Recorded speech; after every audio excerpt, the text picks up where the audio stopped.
Alright, what's up guys? Welcome to another MLB The Show 23 stream here on Twitch. I'm NextJGGen24, and today we're going to be continuing on with these Team Affinity 5 programs that I started last week actually. So as you guys may recall, I was able to get some progress last night. I was able to finish up a few of the a few of the missions, not all of them, but some of them, and we built out a new lineup that includes Jason Bay, Gary Sheffield, Richie Ashburn, and Mike Zunino here.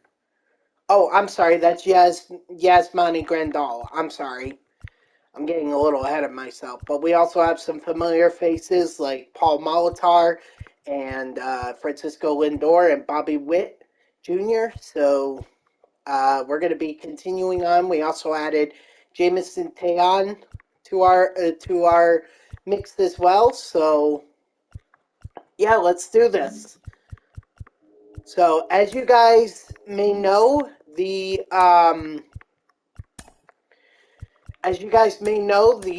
World Series program is coming out tomorrow, and as expected, but yet you kind of hope that maybe it wasn't going to happen. Well, actually, it was going to happen. It's just that Seager already has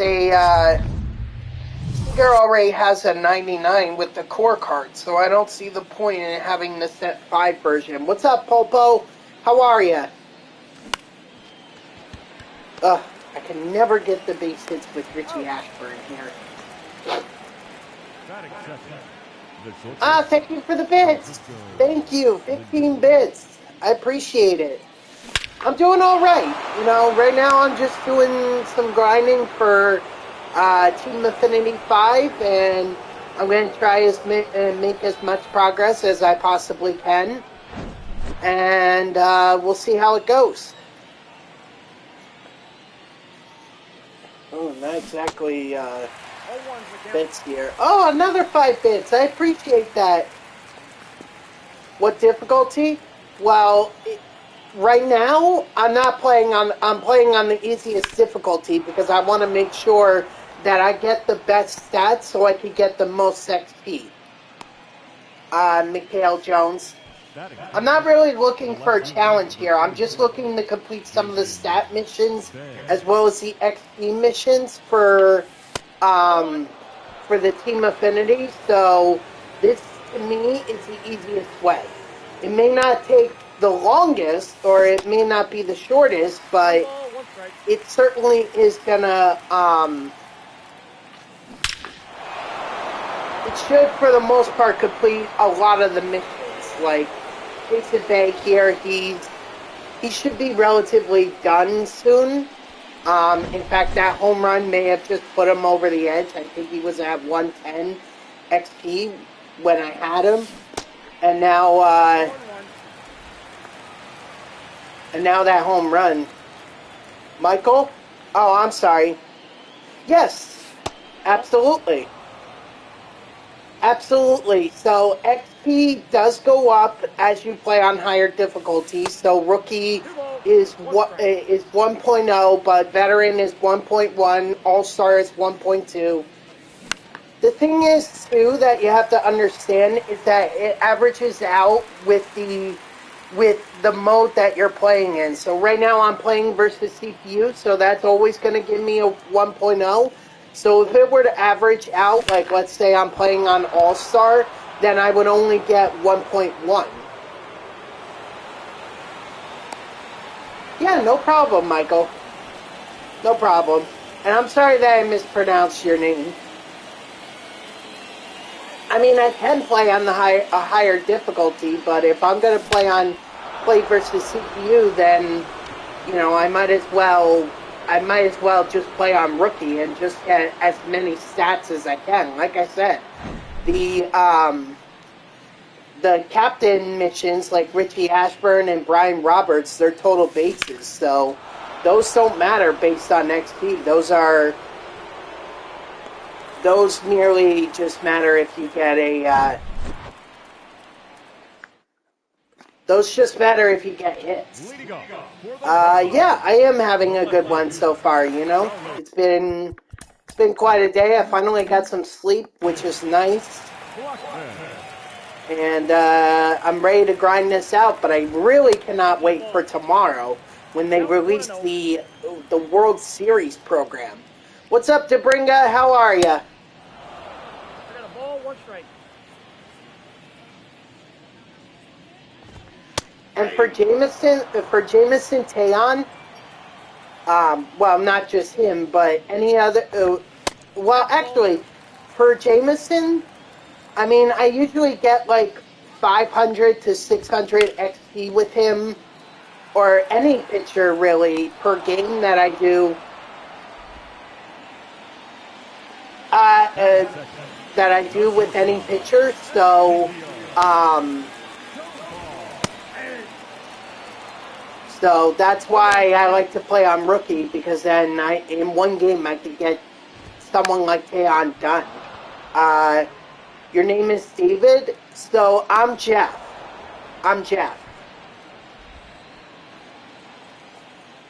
It's like 21 Jump Street. My name is Jeff.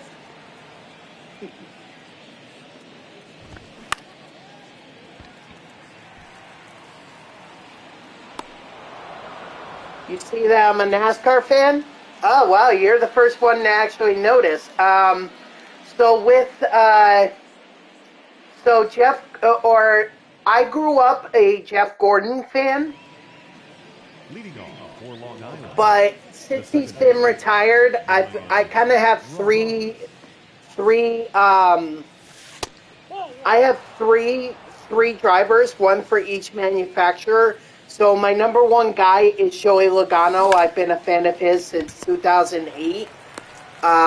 Chase Elliott, pretty self-explanatory. He took over for Jeff in 2016, so it just made sense to have him as one of my favorite drivers.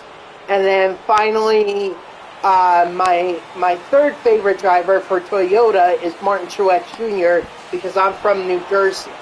So Penske fan since I was young. Hey, nothing wrong with Penske. In fact, very successful organization, especially the last couple of seasons since they just won the Drivers' Championship with two of their drivers. So, Blaney and Logano. Yo, this is not good. My thing is not really, JR, Casey King, Kozlowski, Logano, and Blaney are your guys. Oh, Junior, I'm sorry. I misread that. Yeah, my dad, I got it from my dad, so, he grew up a Richard Petty fan. We kind of skipped Dale Earnhardt and just went straight to Jeff Gordon. So, and then from there, I went from Joey Logano. I went to Joey, and then to Chase, and then to Truex. Big ups from Clinton. Oh, I'm not that far from Clinton, actually. I'm in Passaic County, North Jersey. So I don't think I'm that far from Clinton. I don't think so. Although I have to ask, do you believe there is such a thing as a Central Jersey? Because I've had this argument with so many of my coworkers who live in Jersey, and none of them agree with me. I want to know you're from Atlanta. Okay, probably the better answer. I just figured I'd ask. No, but actually, I have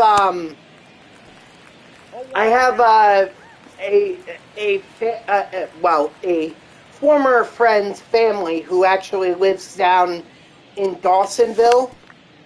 So they go to Atlanta almost every year. I actually went to Dawsonville. What was it?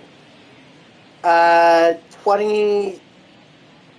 Yeah, 2022. I went to Dawsonville because my dad and we went down for the Talladega race, and we figured, well, if we're gonna be in the Atlanta area, we might as well go check out Dawsonville. So we checked out the pool room. We also checked out the racing museum that they had there, which was very cool. So very cool experience. I just wish we would have gotten a chance. My friend told me that we were going to get to meet Chase Elliott's mom, Cindy Elliott, but she left by the time that before we even got there. But it was still pretty cool. 0-2 is the count. And no, we did not hear that siren go off. Would have been nice, but I think they obviously they can't do it every time. Only when Chase won. Only when Chase wins. Although that Talladega race was when Chase Elliott won,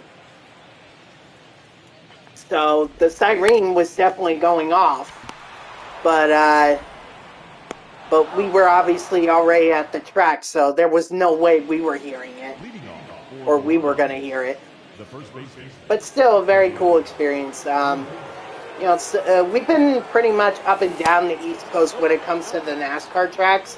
We've been to New Hampshire. We've been to Richmond. We've been to hold on. We've been to Pocono.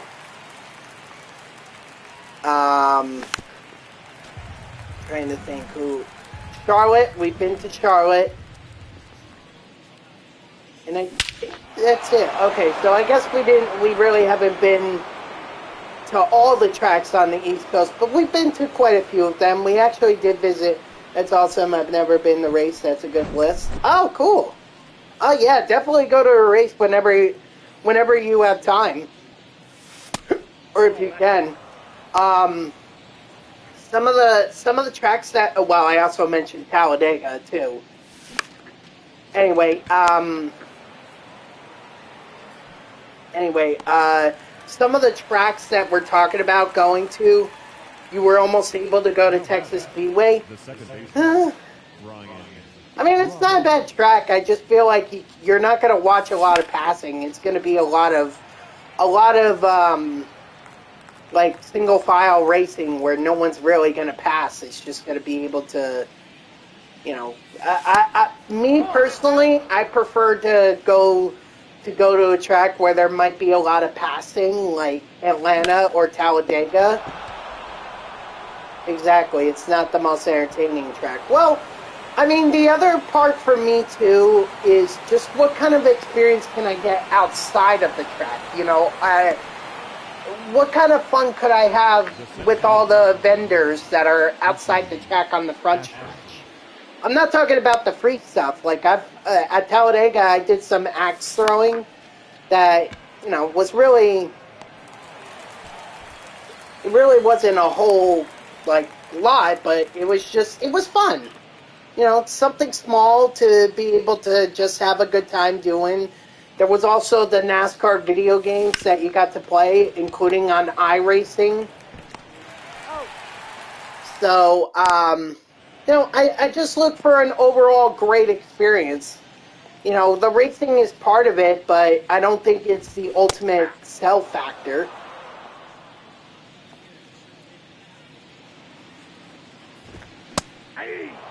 But like I was saying, some of the other, you were able to go to Texas, Strike 3, sit down. You were able to go to Texas Super Speedway near Texas A&M around 2009 to see some bike racing. I didn't even know about that track. I didn't even know about Texas Super Speedway. 0-1's the count. I mean, my brother-in-law, he claimed to be an Indy or a Formula One fan after he watched Netflix's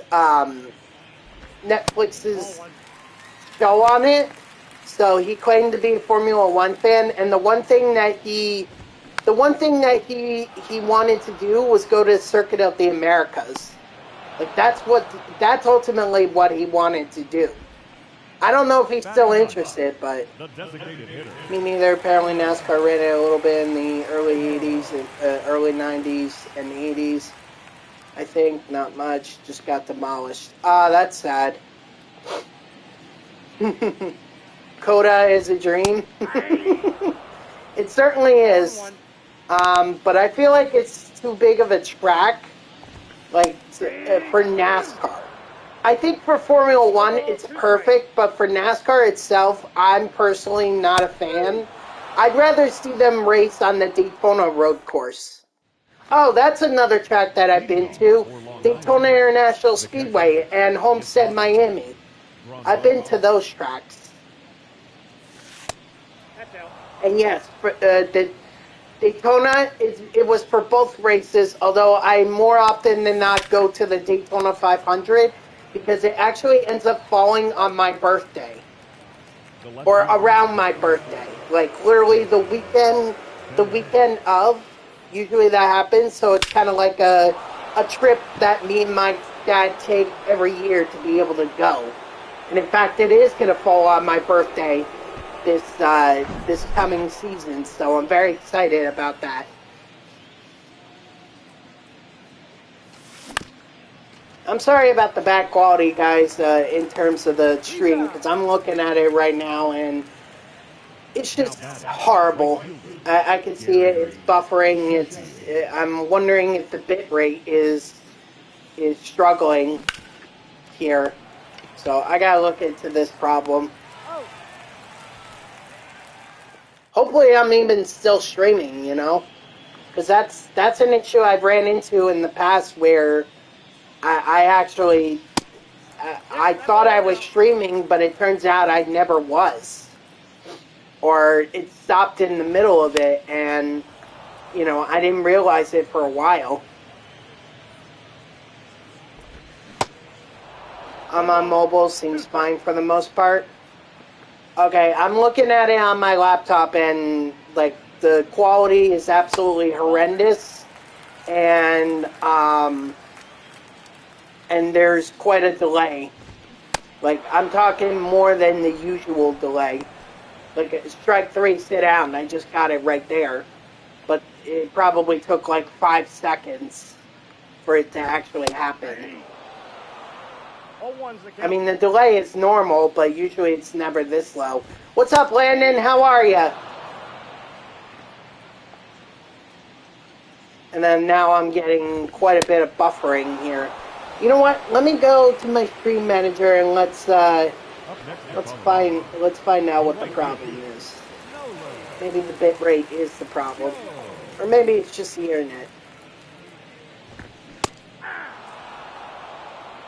Good, still on. Yep, I am still on that grind.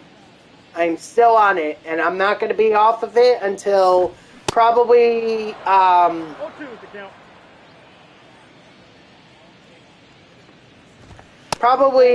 tomorrow when the World Series program comes out.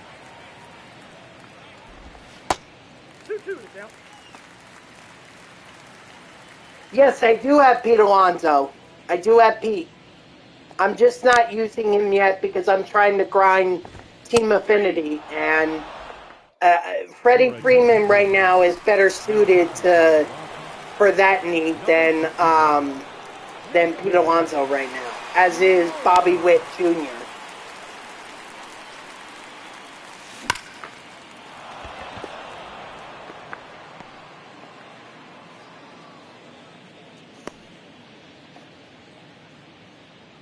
Yeah, bitrate is kind of low. That's not good. Oh, no wonder why. I don't know why it just switched me. Okay, I think I know. I think I figured out what the problem was. Hopefully, turns out my computer for some reason was on cable Wi-Fi instead of the Ball. Wi-Fi that I have here at my house, which is just weird. So hopefully that'll fix it.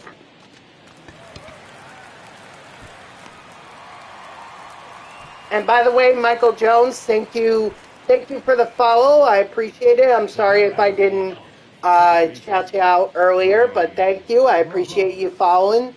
And yeah, this actually looks good now. So maybe that's what the issue was. Maybe it was more on my end because it looked like it was.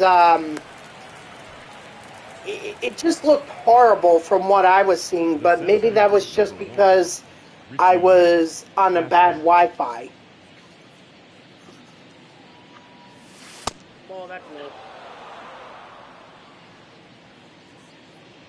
Yeah, it definitely was a bad Wi-Fi. So, all right.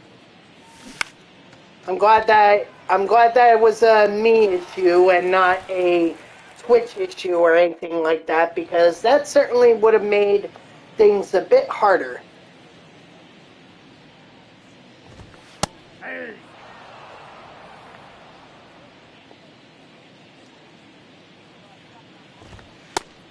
Inside, ball one.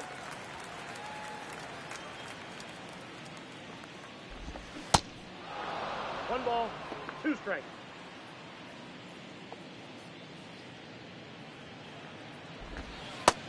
Ball in. Come on, Jameson. Now, I would think that I have the missions for Ashburn and Roberts done, but I'm not 100% sure on that. I mean, the I would think, but I don't know, Ball one. because I don't remember what their total bases were. And that's the thing I'm ultimately concerned with. Like, Paul Molitor, Jason Bay, and Jameson Tayon here, like, their XP missions, those are simple. I could get that done, in one game. If I need a second game, I'll take a second game. But the stat missions, they're much harder. Nope. They're much harder because I have to rely on getting on base. I have to rely on getting base hits and everything. And unfortunately, someone like Roberts and Ashburn, they're not exactly going to be hitting for a lot of power. So I can put them in Coors Field, but more often than not, they're probably not going to get a home run. It might be a lot of singles, which is going to be annoying. Their speed definitely helps, so if I could get one of their base hits into the gap, then, then I can turn it into a double, possibly even a triple.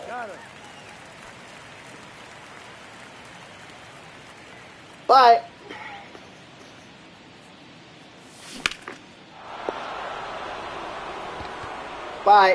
that's if I can even get it. That's even if I could get it somewhere where I can leg out that double or triple. Attaboy, Jason Bay.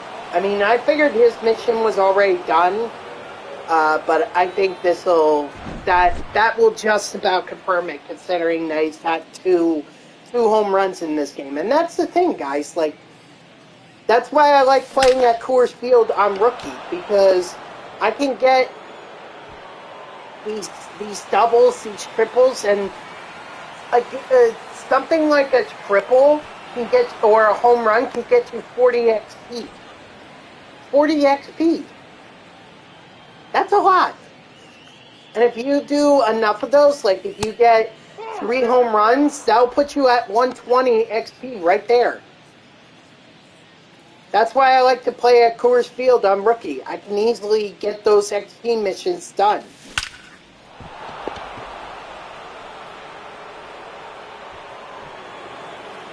See, even Sheffield just got his first home run. So, and I think he also has a double too with an RBI.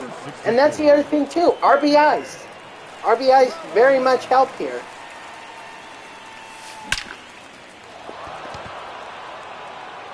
boy, Freeman.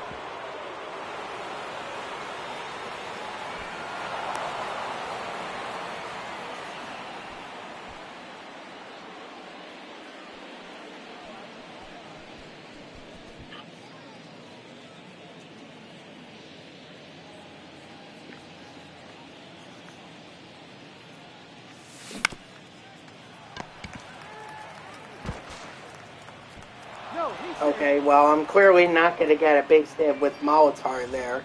The batter number 1, second baseman. But I am going to steal back with him. At the very least, get that. Excuse me. Get that XP. Give me 1 second.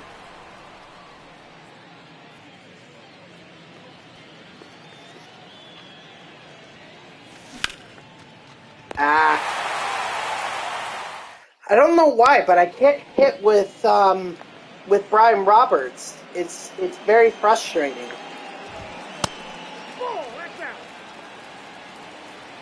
I mean, I could have just stuck him at the top of the lineup, gotten him more at bats, and maybe that would have impacted it or given me a better shot of actually completing the mission, but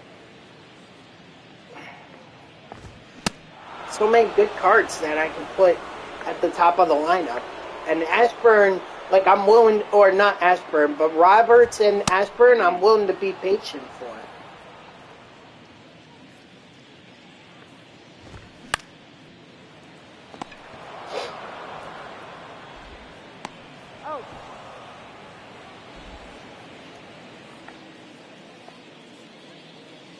So, even if they don't get it, I have plenty of time with them. I'm not in a rush right now. Of course, the sooner I can get them done, the better. You know, but it's not like I have to complete it today. It's not like I gotta complete it right now.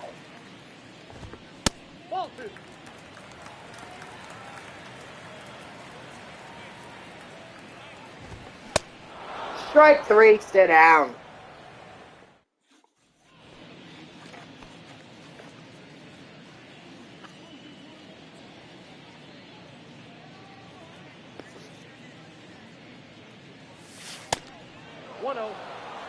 Alright.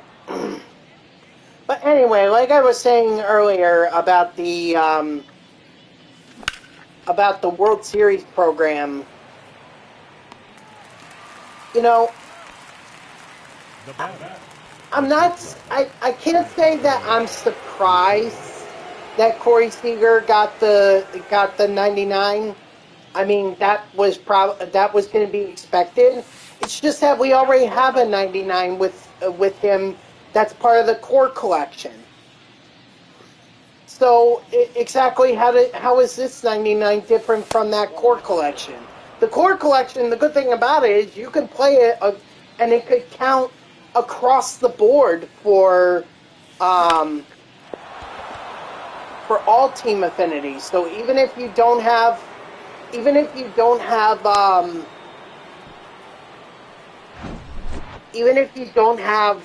the West, the AL West done for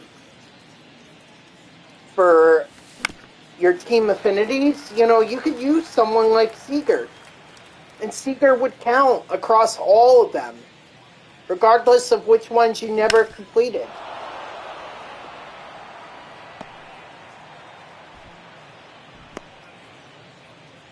It's like the Jeter card, the Sosa card, the McGuire card, and even the cards that were part of the Mexican series program. You know? The sets just limit everyone, and I don't understand. And I don't understand why. Like, what was wrong with doing it before, where you could,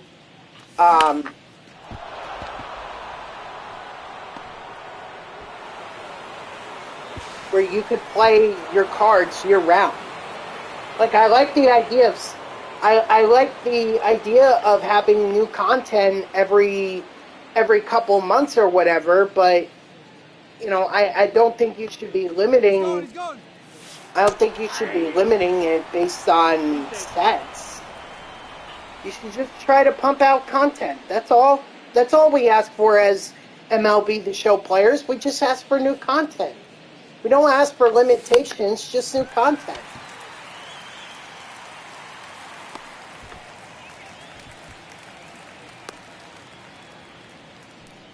Ladies and gentlemen, your attention please. Now coming for the Rockies. Number 54, Matt Good.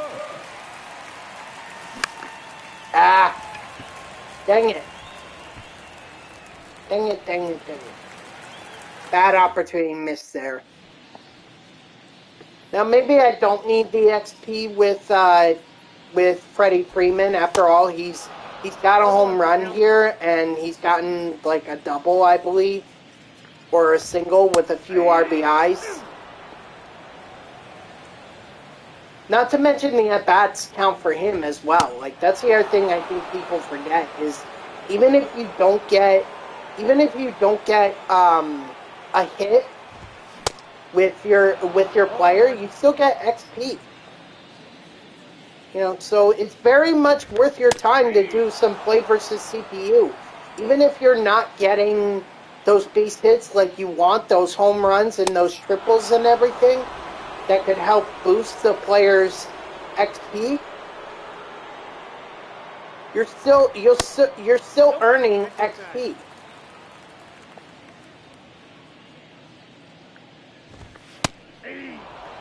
And also, I for one don't think that the way they're doing Team Affinity is correct. I don't think they should be doing it this way that they're doing it, where they would just release a new Team Affinity program every couple of months or whatever. Like, no, how about just add it on to the program that's already there? Like, I mean, obviously this year they did it because it was the different sets and everything.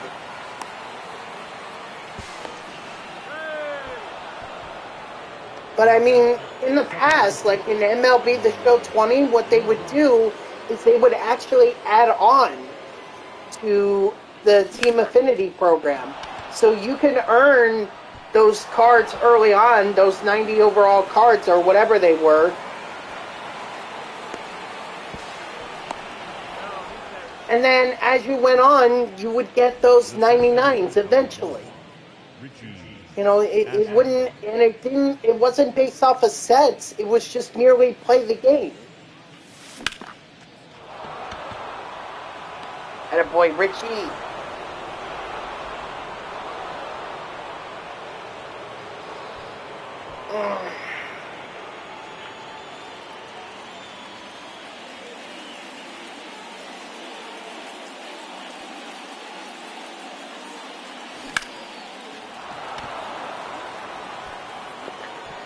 Okay, I wasn't sure if that was going to be a home run or not, so I didn't want to send Richie. That's why that play at the plate was much closer than it should have been, but I couldn't take the chance. And I have to think that Grandal is also going to be close to done. At the very least, he's going to have 100 XP. Because I think that's like his second home run. Yeah, second home run this game, because this is his first game for me. So that's 80 XP already, right there. Not to mention whatever other hits or at-bats that he's had.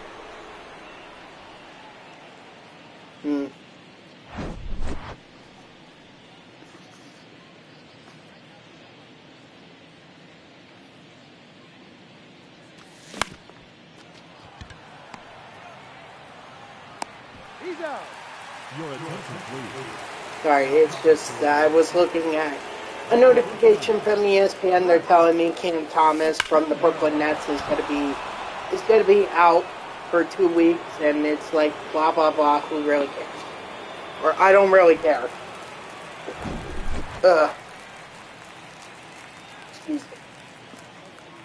Because I'm just not a big basketball guy. Like, I love playing 2K, don't get me wrong. But in terms of following basketball, I am not that guy. Okay? Honestly, I think it started going downhill, or my fandom in the NBA started going downhill after the Brooklyn Nets moved from New Jersey to Brooklyn. Like, it just felt like I had nothing to cheer for. It kind of feels fake that I'm even cheering for Brooklyn. Not because I believe I should be a Knicks fan or anything, no.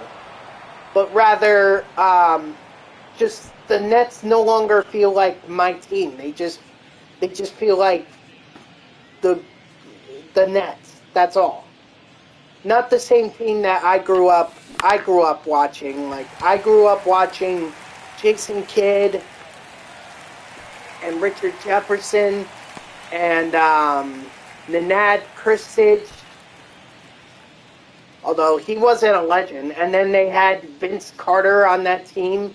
I'm telling you guys, that was a big three if I ever saw it. Unfortunately, they just never could do anything.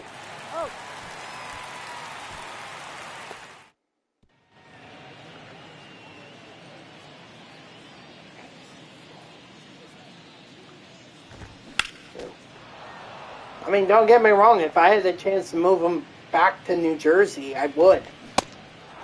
No ball, 2 strikes. Not that I don't think the Brooklyn fans are passionate and are not passionate. Of course they're passionate. It's just, to me, the Nets are more New Jersey than Brooklyn. I mean, if Brooklyn wants to have another team, they can have another team. I mean, they can always add Seattle to the NBA, and that way they'll have 32 teams. 1 ball, 2 strikes. But I don't think the Nets are coming back to New Jersey anytime soon. Which is such a shame.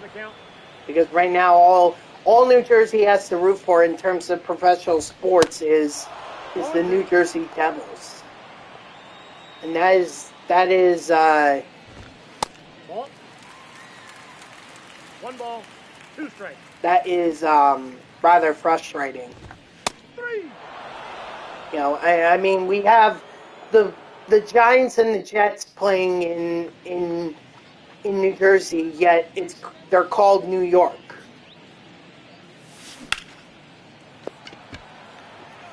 Seriously, I'm like 15 minutes away from MetLife Stadium,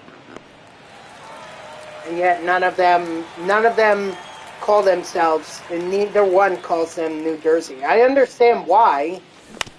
Like, don't get me wrong, I'm not saying they should be called New Jersey. They're obviously called New York for a reason.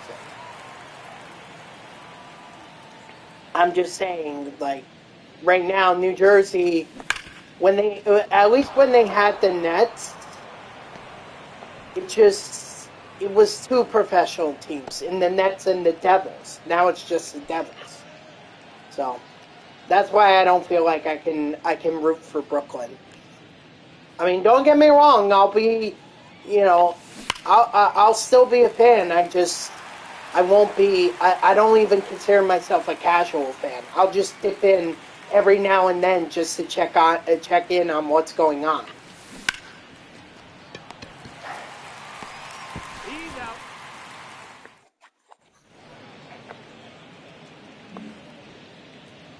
Sorry, I don't know why I brought up the bullpen, or the quick menu for the bullpen. What's up, Angry Brown? How are you? Did you ever complete the showdown, or did you need a break from it again? Strike 3, sit down. The catcher, number 35, Diaz.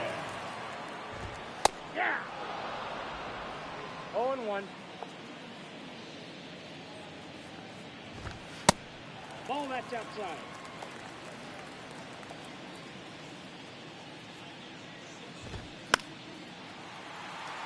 Good brother, at work right now, taking a break, but no, I haven't tried since Raging Out. Been finishing up Conquest. Alright, I mean, hey, okay. Okay, man, I just figured I'd ask. No one said you had to complete it. Team Affinity, the great thing is, there are more ways than one to be able to complete Team Affinity. It's just doing Showdown and doing Conquests for those,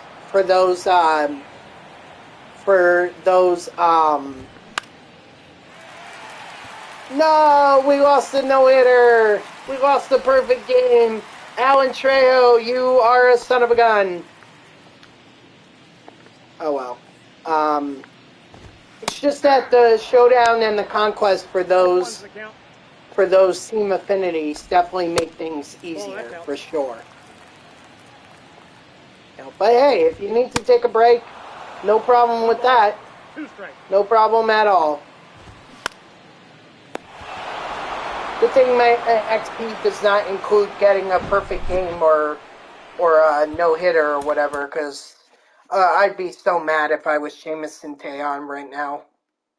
Or if that were the case.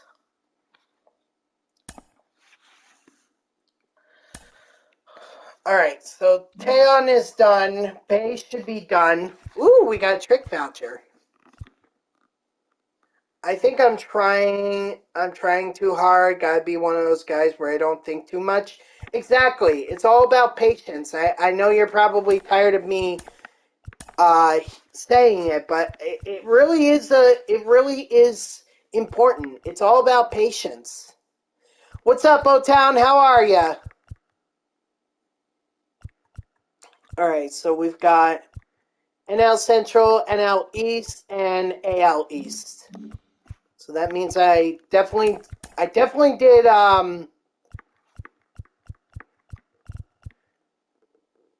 just got back from Long Island. Oh, nice. Were you in the Hofstra area or not really? Had to do an interview with students on the spot? Gotcha. I thought you were in North Jersey. Why'd you have to go out to Long Island? You saw the Hofstra sign. Got it.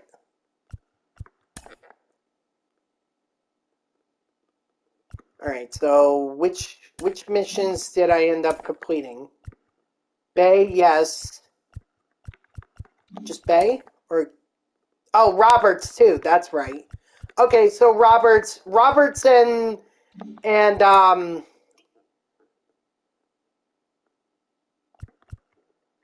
Roberts and Bay are done. So that's second base and left field that are done. That's good.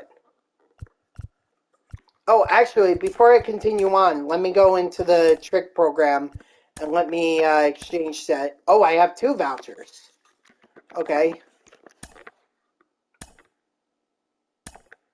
I thought I only had the 1, but apparently I had 2. So now I have Patrick Wisdom. Hooray! 30 kids signed up for your interviews, or they signed up to be part of Fairfield University for the next year or spring, whatever. Interviews. Okay, we split it 15 and 15. All right. I wasn't sure if you guys were already taking early commitments or whatever.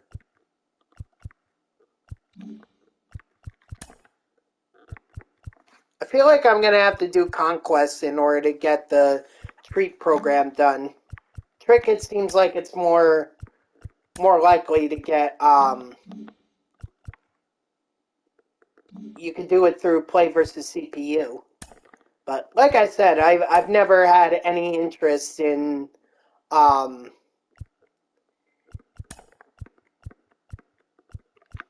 never had any interest in doing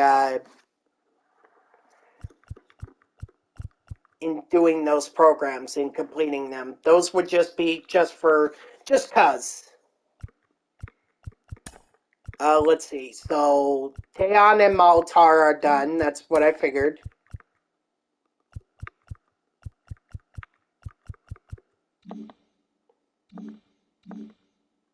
So I know that third base and starting pitcher are done. All right. I'm sorry. I'm just trying to figure this out. Ashburn is done, so I no longer need him. Sheffield, just so close. So close for Sheffield. Literally 10 XP away. But at least Richie Ashburn is done, so that's the good news. Ashburn is done, so I no longer need him. Lindor is done, so I don't need him either. Alright, so we're keeping Sheffield, but we can take out Bay and Roberts, Molitor and Teon, Ashburn. We could leave Lindor in there for now. I mean, might as well do that mission. And then what about the AL Central with Bobby Witt? Is he done? Yeah, he's done. Okay, so Bobby Witt is done. We're still working on Duffy. Let's see.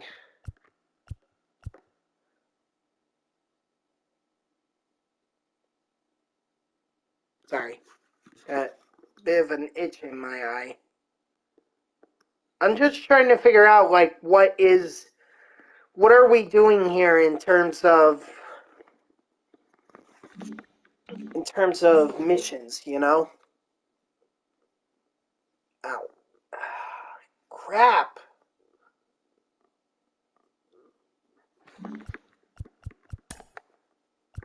All right, so we're gonna keep Witt, Lindor, and Freeman in. Actually, let me check on Grandal. Let me check on him. I have a feeling that he's already done. Yep, he's done.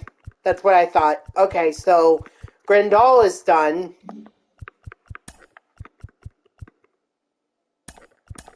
Alright, we're just gonna do this. We're gonna do this mission. This will be the last or not this mission, but this moment with Logan Webb, and that should be it. Leading off tonight for Arizona, the left fielder, Corbin Carroll.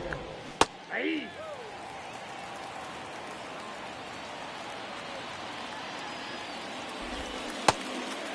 On to.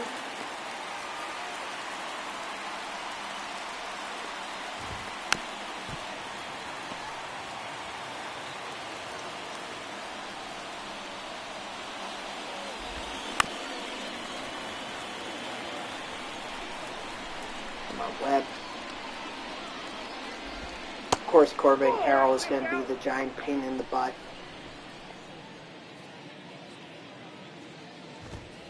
So along with Corey Seager, who are some of the guys that we're going to be expecting for the 99s in the program? I mean, you would think it would be Adolis Garcia, but he's already got a 99 overall, strike 3, sit down. Corbin Carroll, I think, already has a 99 overall, so it can't be him.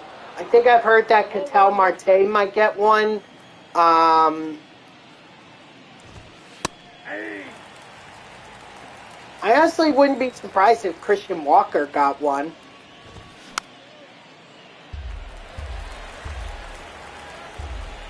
Let's see, who else could get one? They already have a Yona Heim. They already have Yona Heim.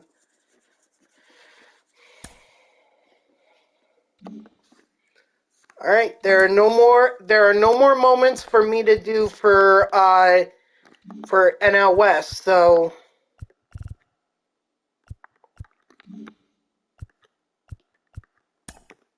oops, wrong one. We'll leave the AL West alone. Do I have enough moments? No, I only have one. Only have one left with NL Central. I think I only have one. Oh, yeah, only one left for the NL East, and then the AL East. Oh, I've got plenty. Let's do it. Let's do it, and let's get up to 65,000.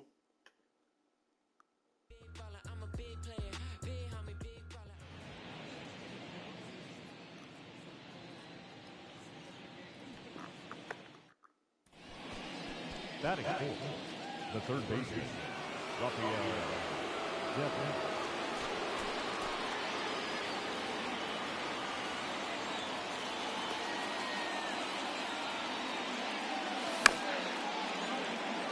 Alright, so we need a home run with Devers here.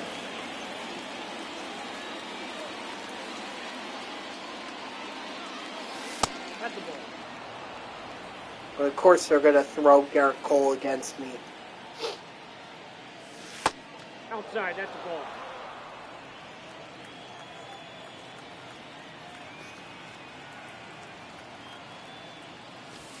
That's ball 3. 3 balls, 1 strike.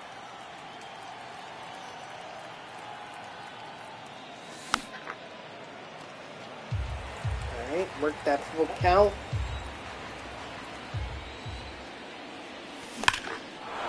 There we go. Beautiful.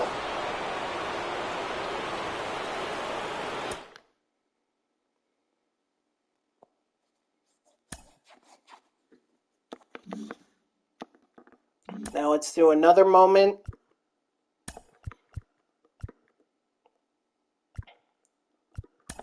Yeah, definitely the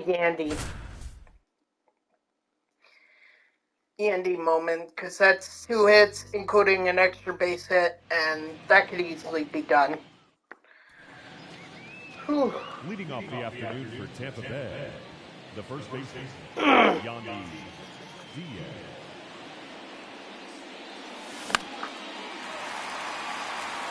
Well, that sucked.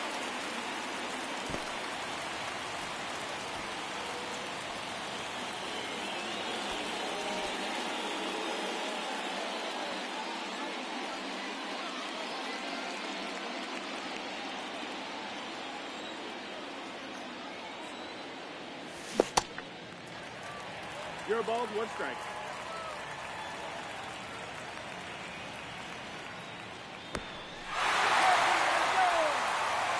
Oh, they got him? Dang.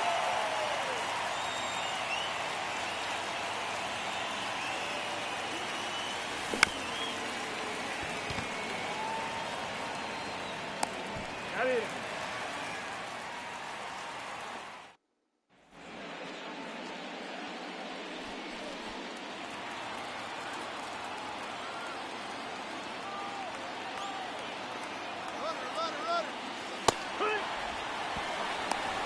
He's in there.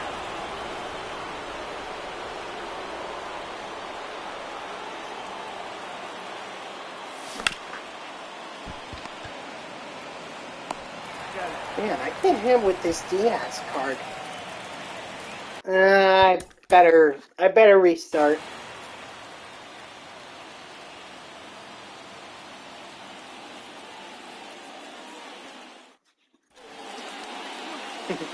I'm sorry, I was just looking on Twitter, and so many people, like, the biggest trend that I see among Mets fans is Vogelback, because apparently the Mets have not decided what they want to do with Vogelback. Like, to me, it's very simple. You tell him sayonara. You know, you got to put the best product on the field, and Vogelback is not that.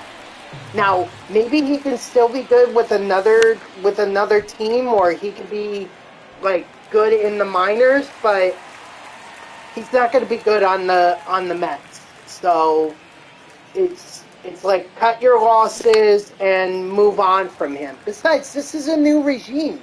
Why would they want to keep someone like Vogelback, who was from the Billy Epler era? Why would you keep him around? You know? It's like if you're gonna hire a new manager, if you're gonna hire a new GM, then you might as well go the full 100 yards and not completely, but get rid of some of the guys. Get rid of them. Admit there were mistakes in the previous regime. That's fine. Everyone knows that Billy Epler was a mistake. It didn't take that long to figure it out. It took, what, 2 seasons?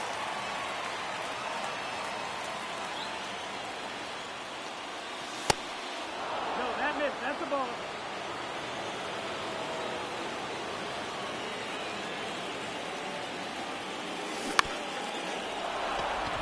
Okay, well, there's my base hit. Now I just need an extra base hit. So it's fine.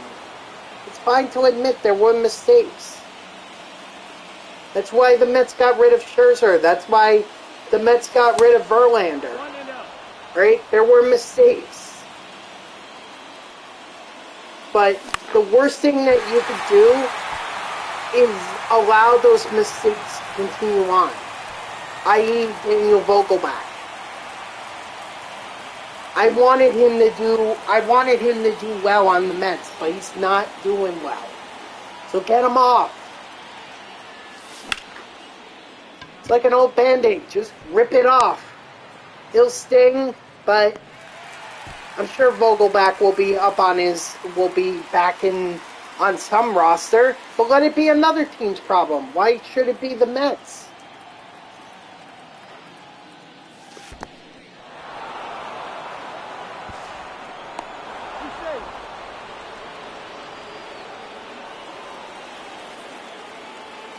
You know? Now, I want to address these trade rumors for Pete Alonso. This is absolutely ridiculous. Okay, that this is even happening. And honestly, the SNY has already disputed these trade rumors for Pete Alonso. It's not going to happen. David Stern's already said that the Mets are not looking to move Pete Alonso, at least not during the off season. So we know he's going to be a Met at least going into opening day, unless it's some kind of deal that really blows them away. And also, the Mets are back in discussions with Pete Alonso. They're back in discussions with Scott Boras to re-sign Alonso. They already said this. So I don't get what the panic is all about. We all knew that, Alonso was not going to be re-signed immediately after the World Series. We knew that. He still has one more year of control on his... he still has one more year under team control. So even if the Mets don't come to an agreement with him in the offseason, you still have him for the 2023 or 2024 season.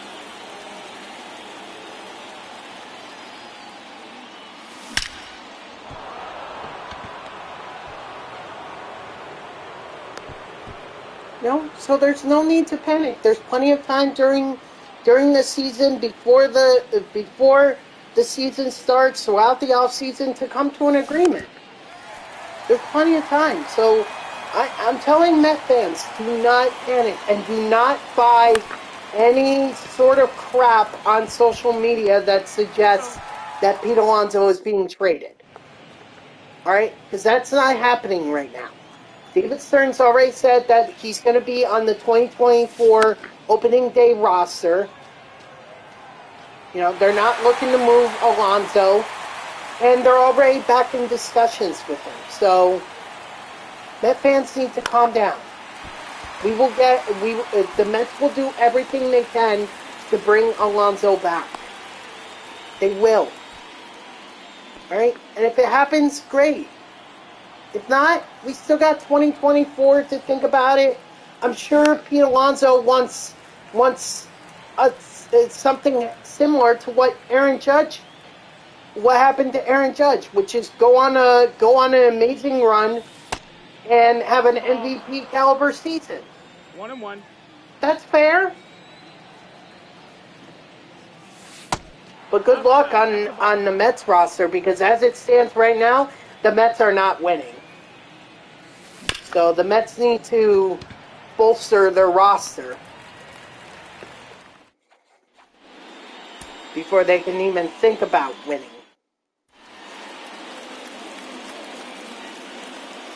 Okay, can I seriously just get this extra base hit? Okay, this should be this easiest out of all the moments.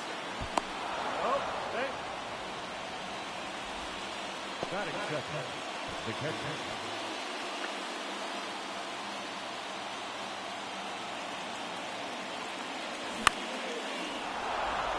Maybe I just need to aim low. Make sure I get underneath the ball so that I can get it either off the wall or I'm sorry, off the green monster or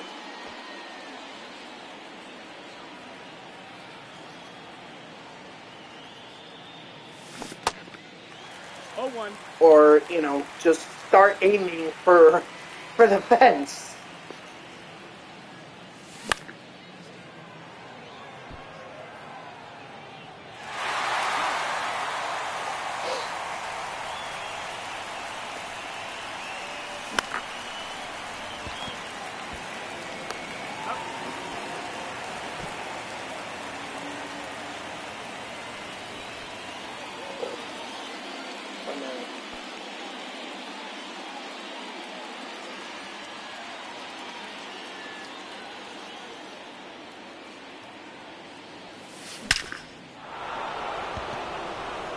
Well, great, except I needed an extra base hit.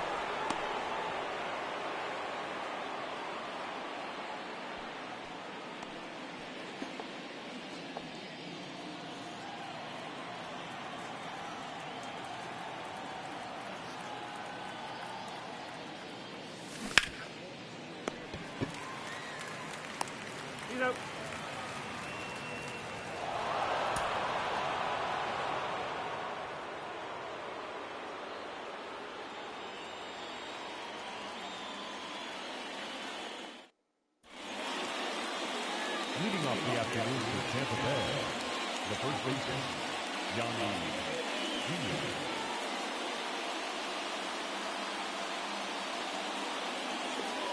I'm sorry, I'm looking at my fantasy team for because right now it looks like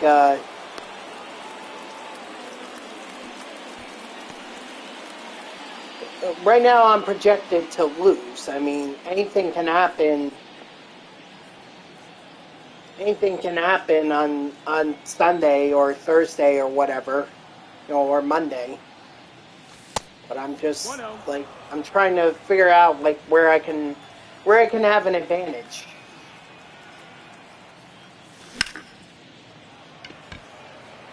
There we go. There's the extra base hit that I need.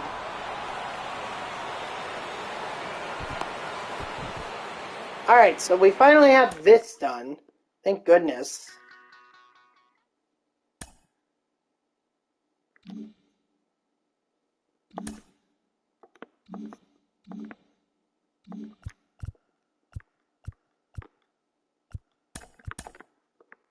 Alright. Now let's go over here to the unlockables. Should be only... Oh, there's two. Okay, do that. That's an ugly-ass uniform, but whatever. Alright, so the only untouchables here are Lindor, Witt, and Freeman. Those are the only ones that are untouchable. Everyone else is all up for grabs. Can also do a couple of pitchers too. Pitchers are definitely an option here.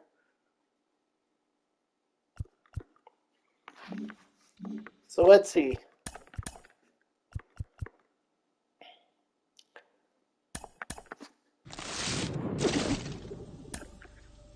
Oh, I got Dante Bichette already. All right, so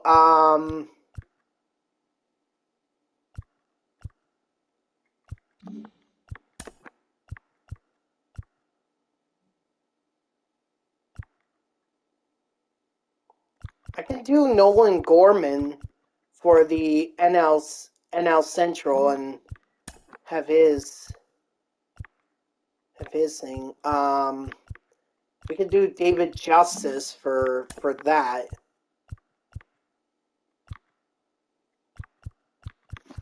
And then actually here we may want to do either Sandberg or Mazeroski.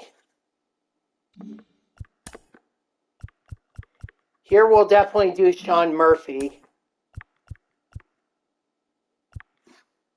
And then here we could do Evan Phillips and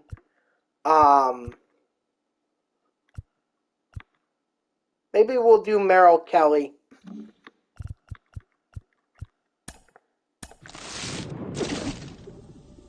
So right field, or for the NL East or AL East, excuse me, we'll go.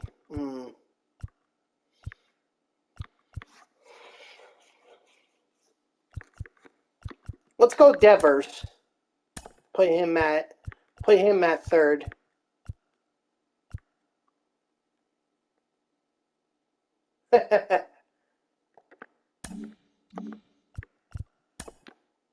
And then NL Central, I said we were going with Gorman.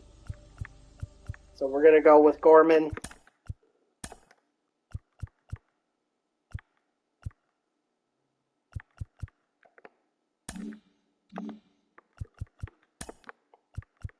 And then we need David Justice as the next. As the next one, have him replace Jason Bay.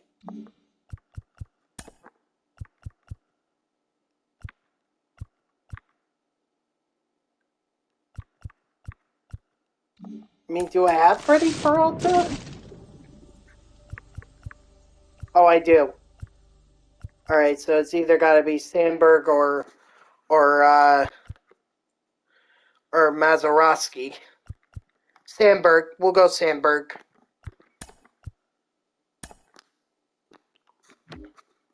Put him on the bench. Take out Paul DeYoung.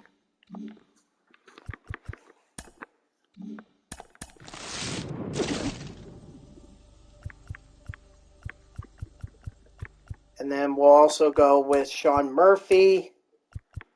Get out Grandal. And then I said we would go.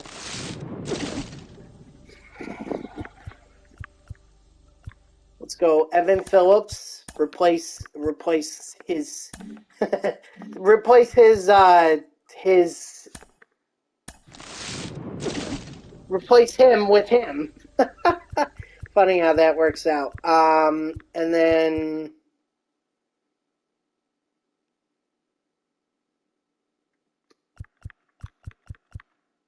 we'll do Monty Irvin.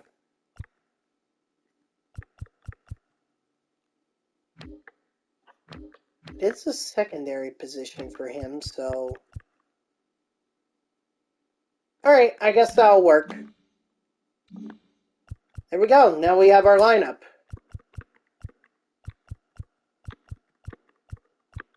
And in fact, we could probably just work on conquests.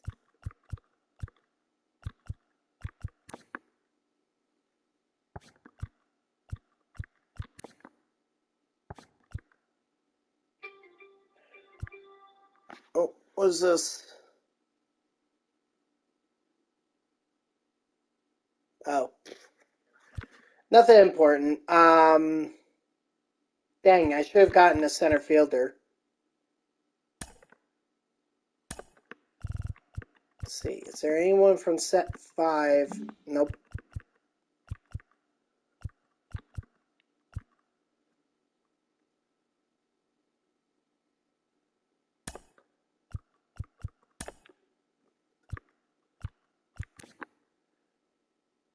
I mean, Irvin has a lot of speed, just can't run, or he can't steal. So, let's see.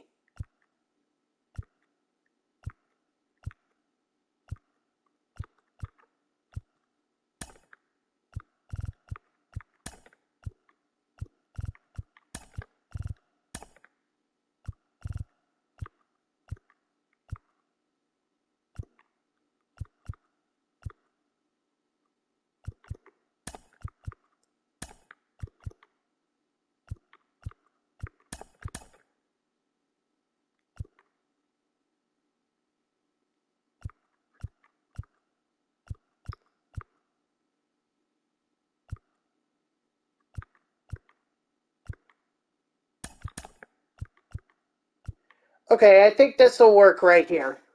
I mean, personally, I'm not a big fan of Michael Harris leading off because I'd rather have one of these guys leading off. But I mean, whatever is what it is.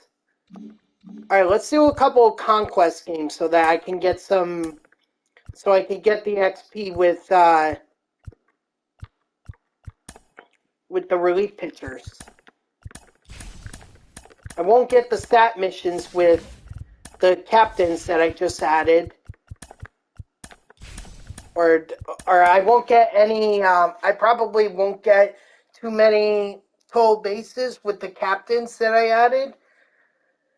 But at this point, I need the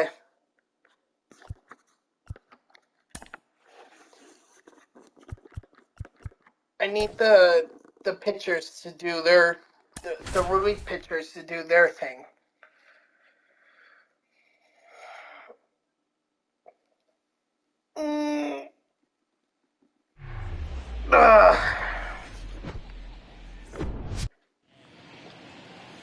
Leading off for the Lions, the center fielder, Michael Harris.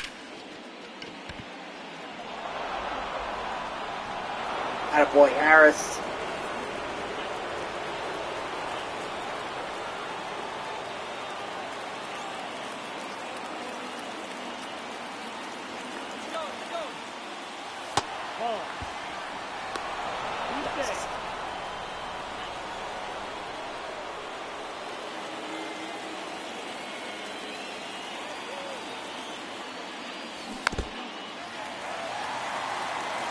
Just need to get one run, and then we can let our pitching go from there.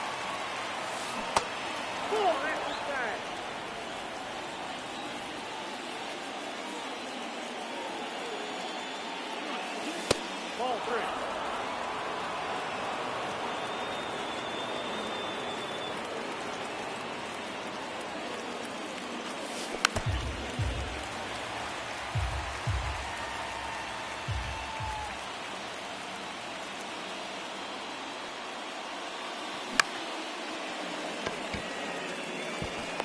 He's out.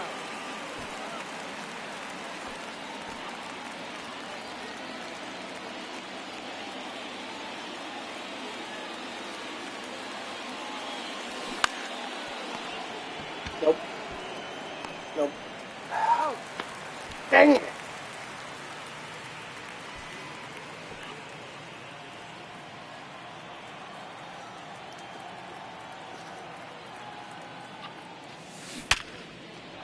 Thank you, Gorman.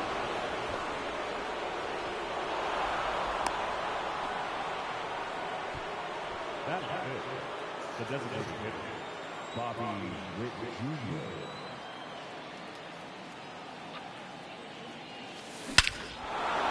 Attaboy, Bobby!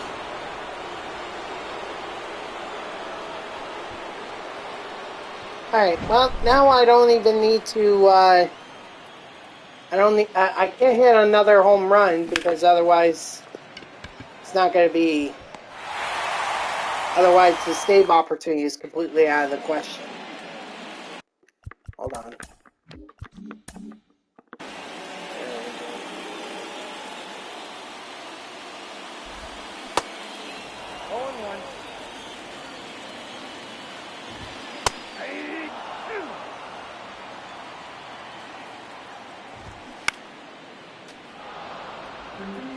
Come on, Duffy. 3 strikeouts is all I need from you.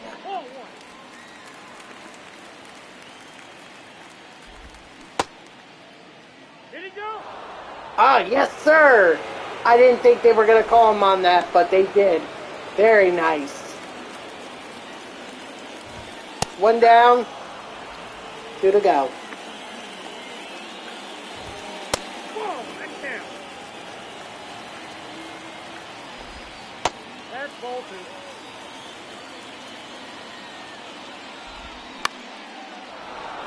Wow, that is clearly not a strikeout.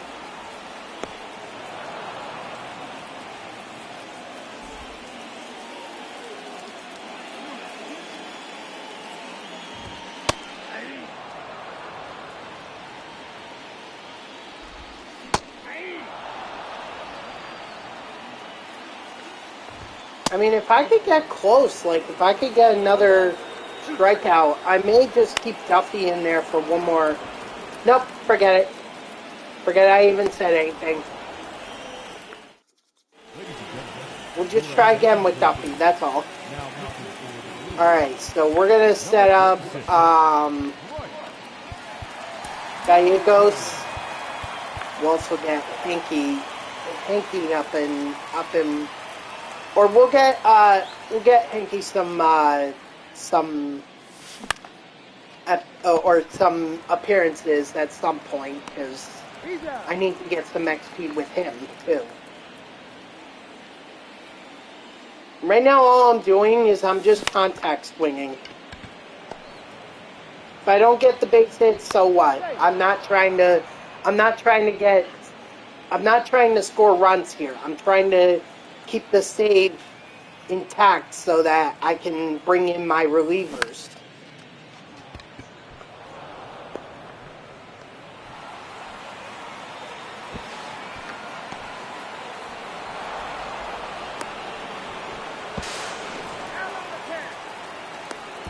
Yeah, I'm okay with this, honestly. Like, Monty Irvin has his double, or has the double, so that's all I really wanted. Inside, ball 1.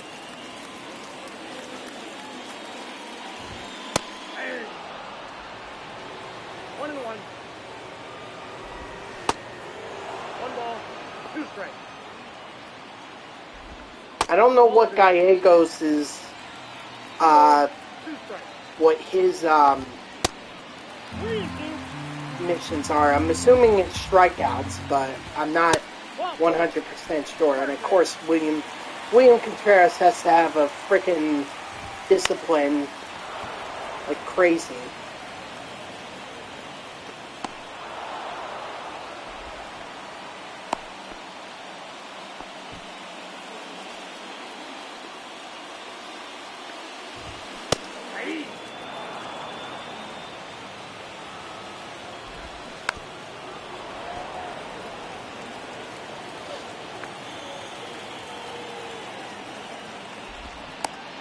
No, I wasn't worried about him stealing there. It's just I didn't see where the circle change was supposed to be thrown, so I didn't want to just throw it somewhere and then have Christian Yelich or Carlos Santana belt it, you know?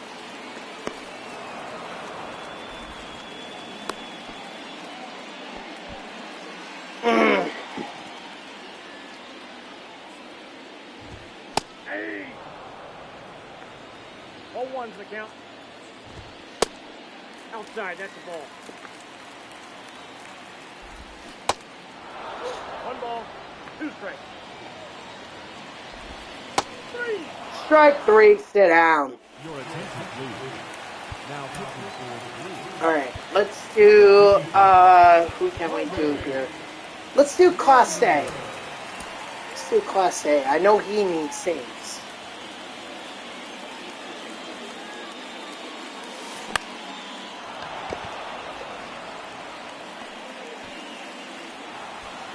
And I really don't care with Michael Harris.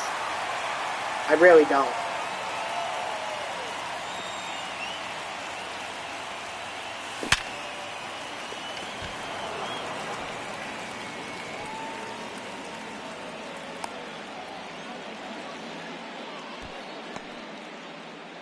Now back, the third baseman, Rafael Devon.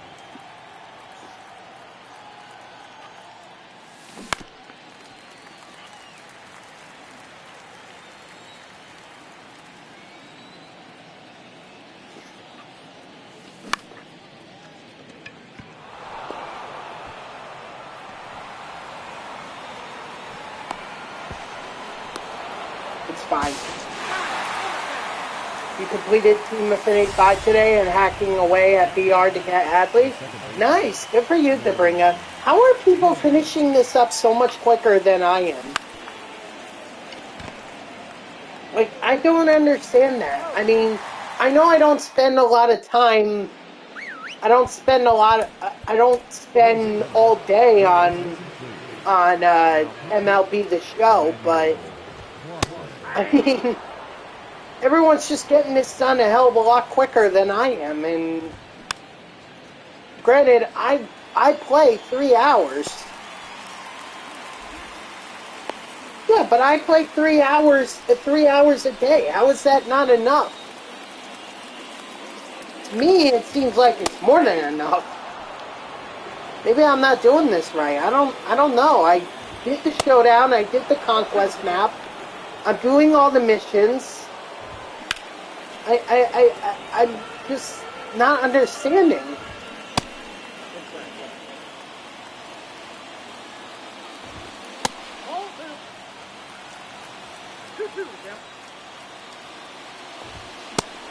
Strike 3, stay down.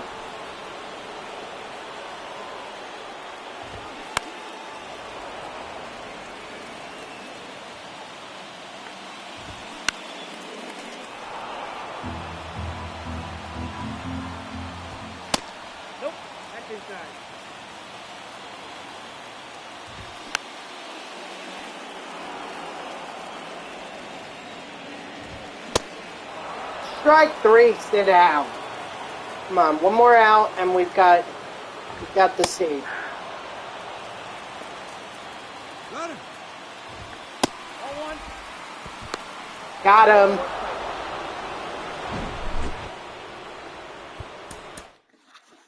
All right. Well, that's that.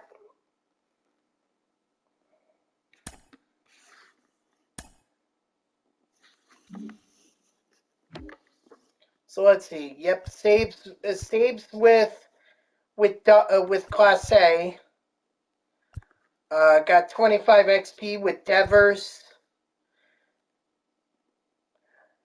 Okay, fair enough. Fair enough. Yeah, I don't do that. I try not to do that because I don't want to waste my time online. Because I know I'm not going to do well, so...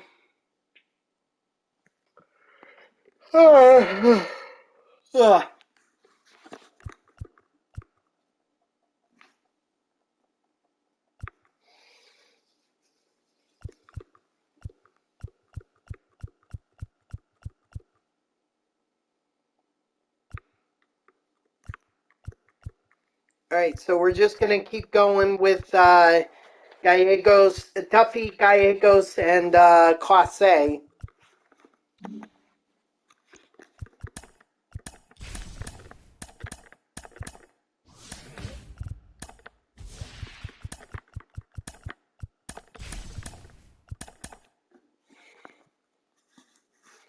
But it's all right. Everyone is to their own pace. So, you know, I'm not in a rush to finish this. I'll finish it eventually. Don't get me wrong.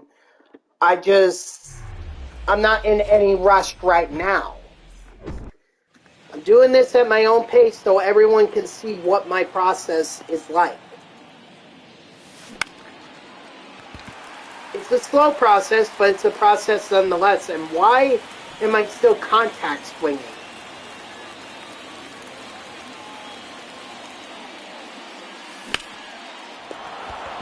Like, I should be normal swinging so that I could get those home runs like that.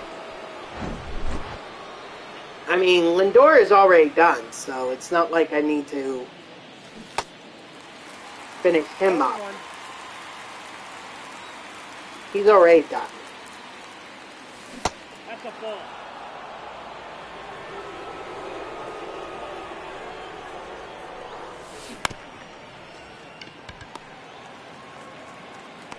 Got him.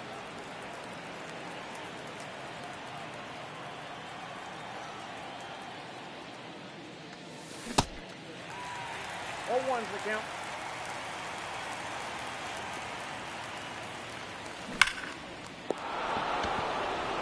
Nah, that's gonna get caught.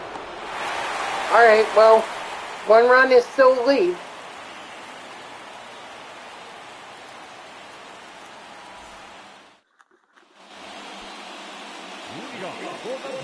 Whoa, what the hell? Somehow I just made my glasses even worse.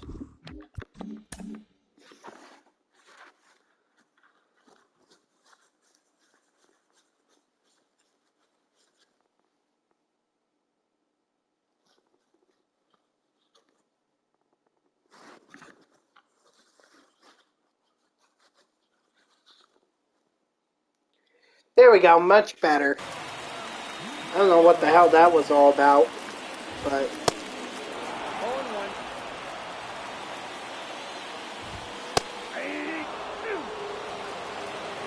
I couldn't see out of my glasses for like 2 seconds. And that's frustrating as hell. To, you know, be like 1 strike away from a strikeout and the AI just decides, oh no, I'm gonna pop it out and you either have to catch it or let it be a base hit. Your choice. 1 ball, 1 strike.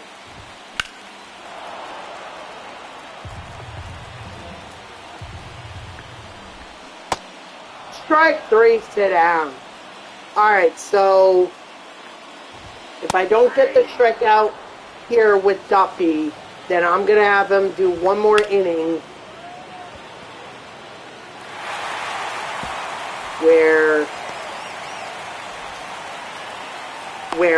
he will get that strikeout.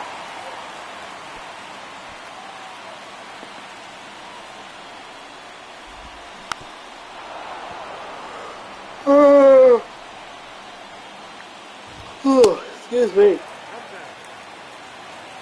I don't know why I'm yawning. I got plenty of sleep this morning. Like, as soon as I got home, it was like 8:48. I was fast asleep. Strike 3, sit down. All right, we don't need the strikeouts with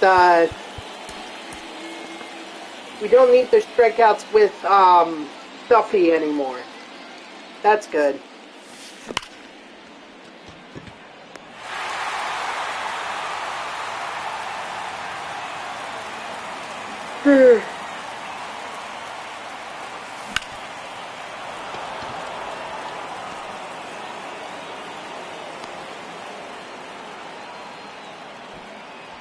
Your attention, please.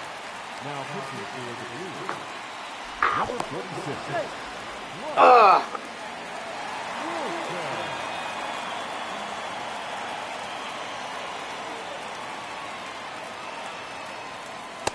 Ball 1, no strike. I know that Freddie Freeman has like 86 steal, but you're really worried about him. You're worried about him stealing, really?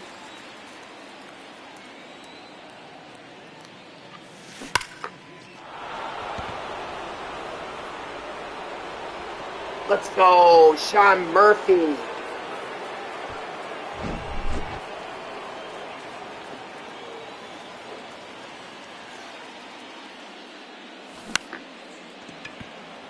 unfortunately, now I have to contact swing, because if I want to get that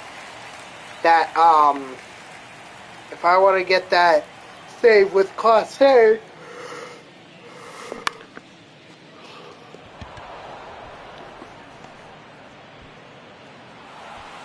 I gotta make sure that I gotta make sure I keep the save intact. All right, put in Giovanni. Now pitches Giovanni Gallegos. 0-1's the count. 0-2. Strike 3, sit down.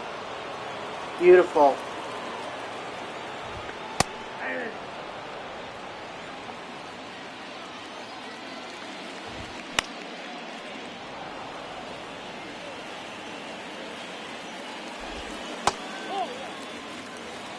One ball, 2 strikes. Strike 3, sit down. 3, wonderful.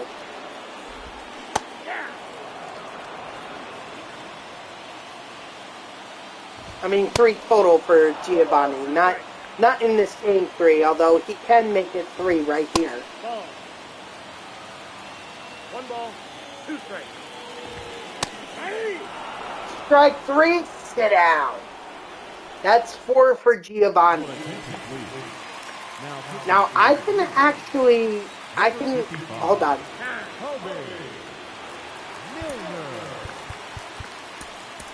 As long as I don't score any runs, I can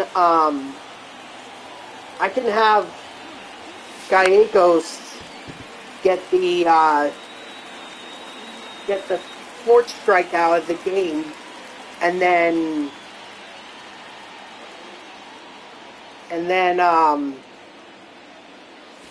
have Class A get the save. Like, I could have Gallegos get the strikeout, Class A gets the save, and those missions are done right there.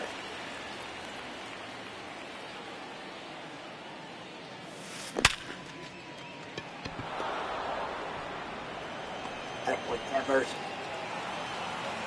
And he's gonna get a freaking double out of it. Unbelievable.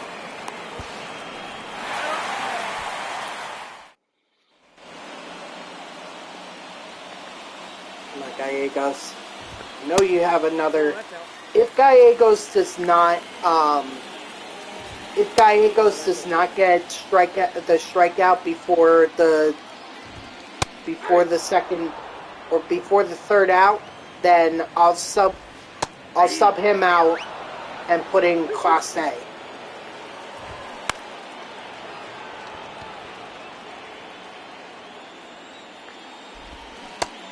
Strike 3, sit down. Alright, now let's put in Class A. And that's how you get these missions done.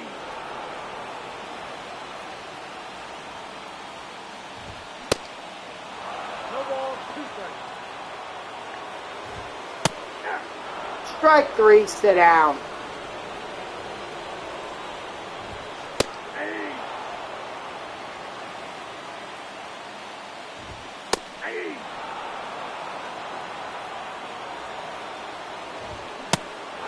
And strike 3, sit down. Alright. Class A's got a save. Gallegos has his 5 strikeouts. Duffy's got his strikeouts. Overall, this was very successful for the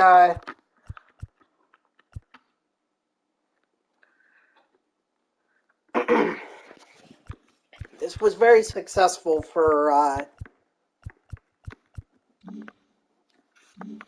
this mission. So all is good. All is good. Oh, look at that. We can even throw in Larry Doby. Oh, that's excellent. That solves my problem right there.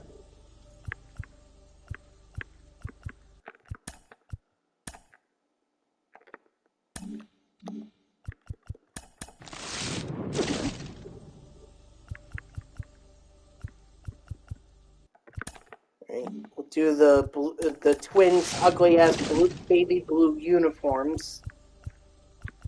And all that's left is the Cardinals. Let's see where we're at in terms. Ooh, we're gonna have Emmanuel Clase right here. Nice.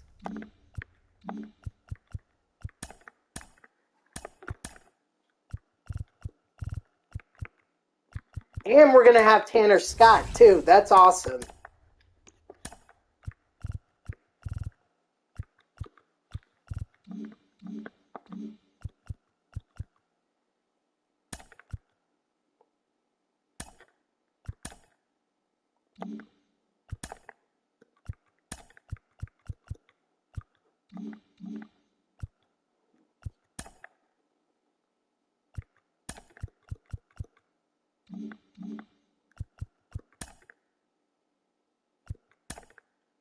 Alright, so we'll do... Oh, no, there is no more. I forgot about that.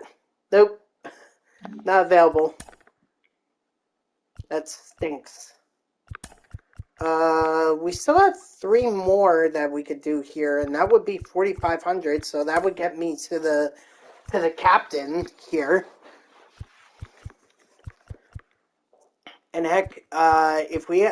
Don't we have Quintana already? I think we do. So if we can actually take out Duffy now and put in Quintana. I think, right? Let's see. There he is. Let's do it.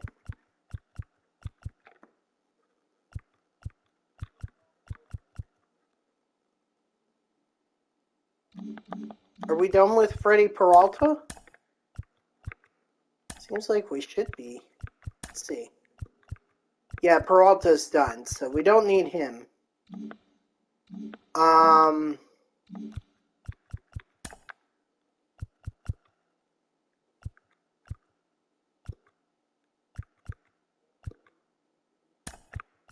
Here's what we'll do. We'll put Bobby Witt first.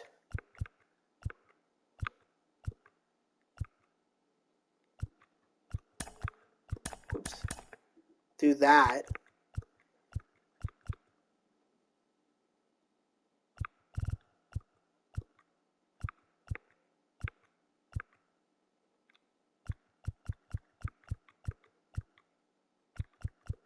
So Gallegos is done, which means we don't need to go to him anymore. We could do Hanky and either Evan Phillips or Justin Lawrence. Let's see.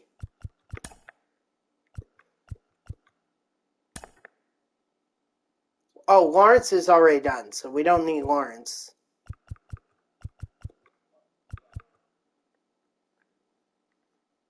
Yeah. Okay, so we'll just do Phillips then. Do Phillips and Hanky, and then that should be it.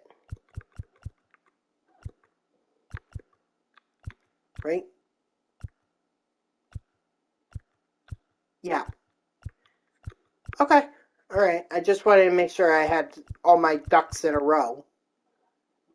Here.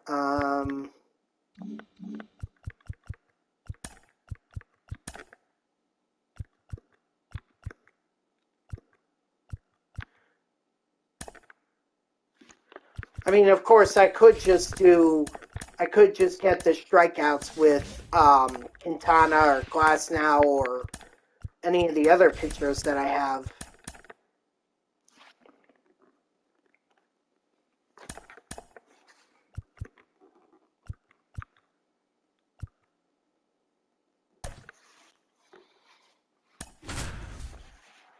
You know, and play versus CPU, and then have that, and then not worry about it. But then I don't have anyone for I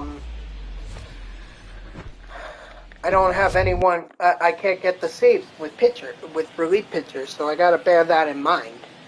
I mean, I could, but unfortunately, Glasnow or Eovaldi or whoever would just need to get like strikeouts, 9 strikeouts before then, so.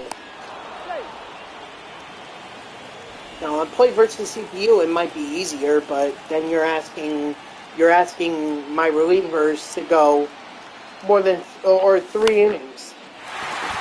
Excuse me, for a state.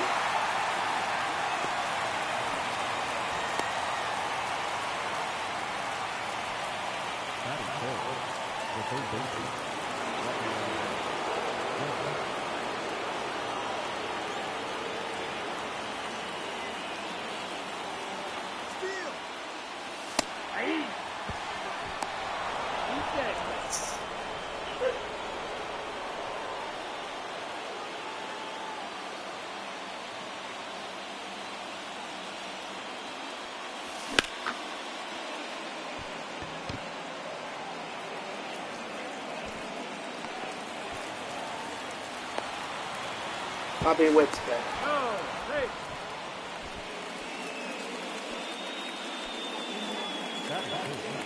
The second baseman. All right.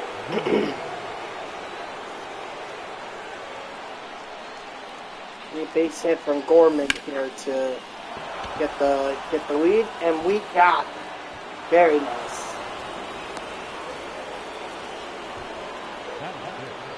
The first baseman, number 5, Freddie Freeman.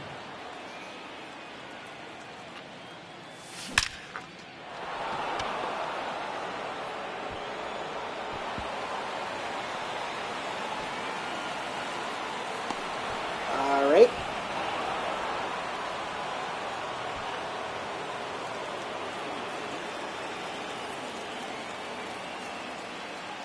Now I got a contact swing because I don't want Larry Doby hitting a home run here, and then the save is completely out of the question unless I can unless of course I can force in a run. But why would I do that to myself? You know.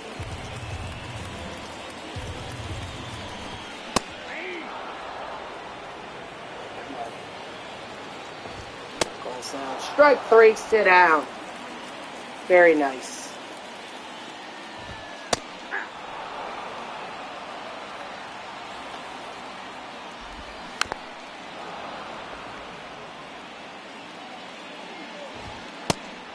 Strike 3, sit down.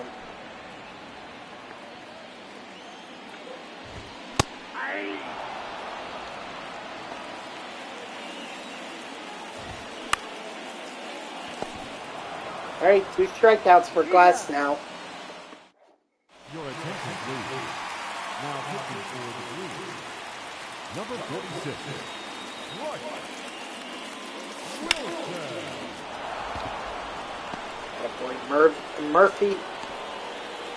Hey, what's up, Joseph? How are ya? Baseball grind is going all right. You know, right now I'm just doing a little conquest to get the get my relievers some XP as well as their stat missions. Always good. How you doing? I can't complain. You know, it's another day. I can't wait for tomorrow though. That's when the World Series program is coming out. So that ought to be good. Even more content. Take a break from the Team Affinity grinding and just get into the World Series program. Unfortunately, that's gonna mean a lot of progress for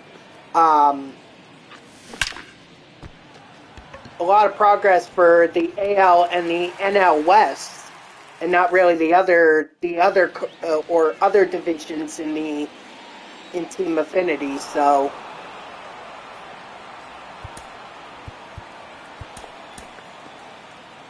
I should have thought about that before. Dang it. Now I gotta...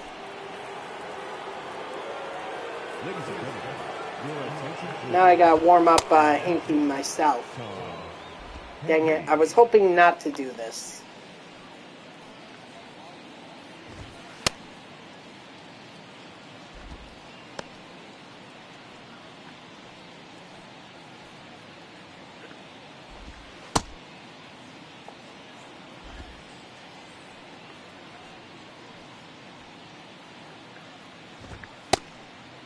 the World Series not already finished? Is the program different? So the World Series is done. It is done. They took a while to be able to get to them because they took a while because they wanted to make sure that they allowed the series to play out because it's 7 games.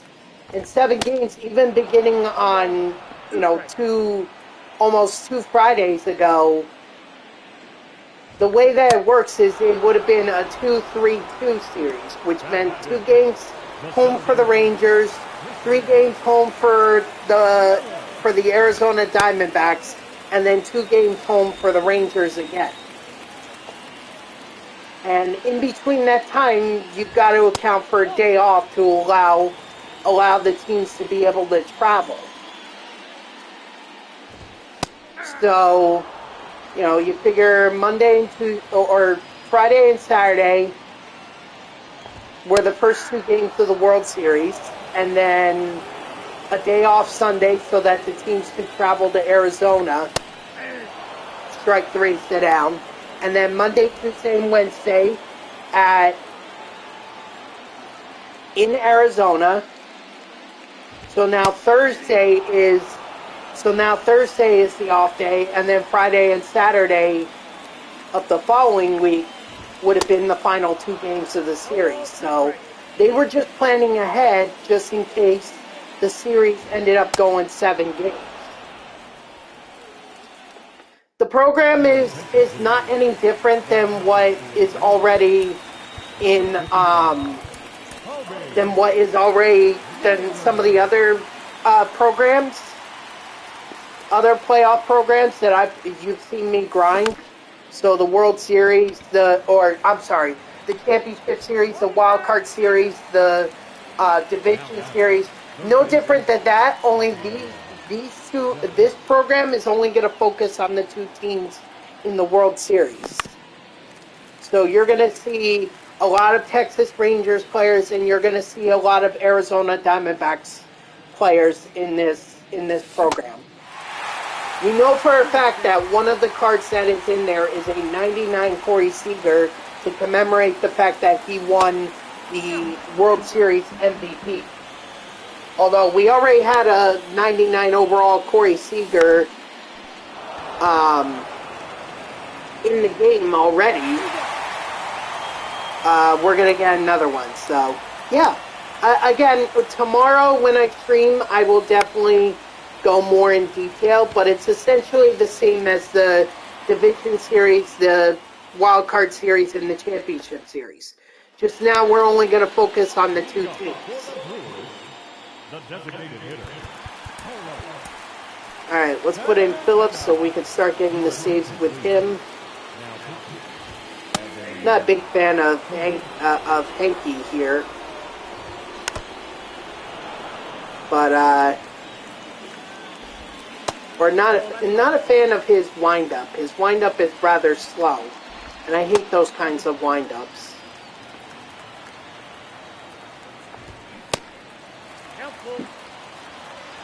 Come on, Phillips.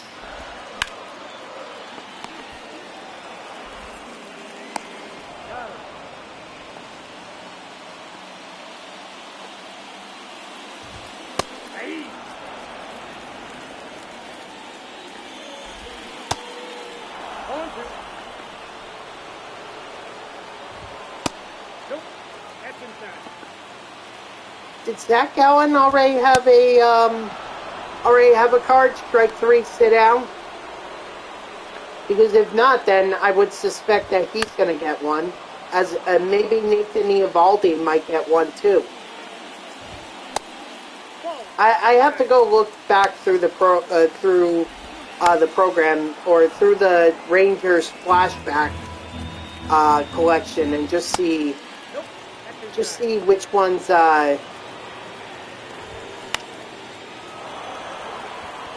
there are already. I know there's a Yona Heim one. That I know for sure.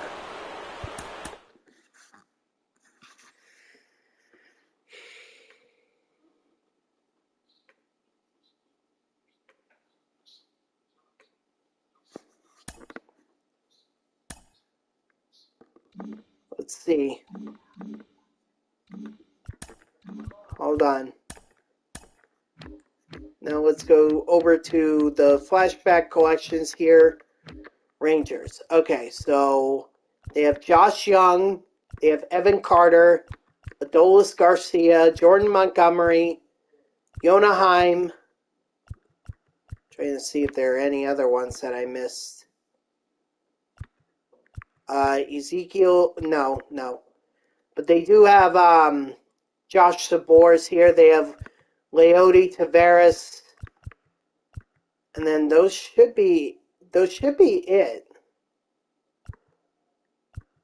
So yeah, there is a very good likelihood that there's a Nathan Eovaldi card that comes out tomorrow.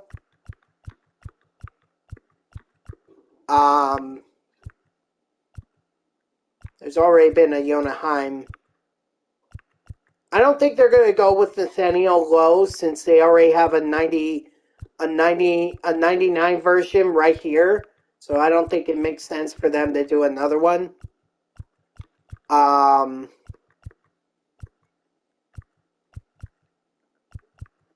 They already did a 99 Nelson Cruz, so there's no point in doing that again, or doing a 99 flashback Cruz card.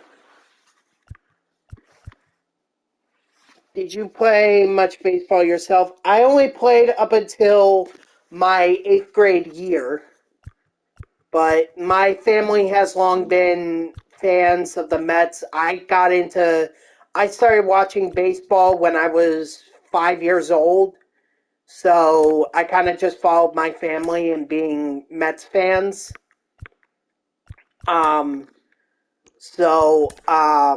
Yeah, that's really how it all started. I remember the days that I went to Shea Stadium, which is where the Mets played before they moved to Citi Field. I'm afraid I don't know what 8th grade. Oh, okay. I'm sorry. So the last time that I played baseball was when I was 14 years old. So in America, the way that our system, or at least the school system that I went through, the way that we did it was that middle school was basically 5th grade. So when you're 10 years old, all the way up till you become up until 8th grade, which is 14 years old. You know, that was at 14 we call that S2, I think. What's S2? Essentially, it's the last grade before high school. In high school, that's like freshman, sophomore, junior, and senior. Batting second, the shortstop, Francisco. Ah, okay.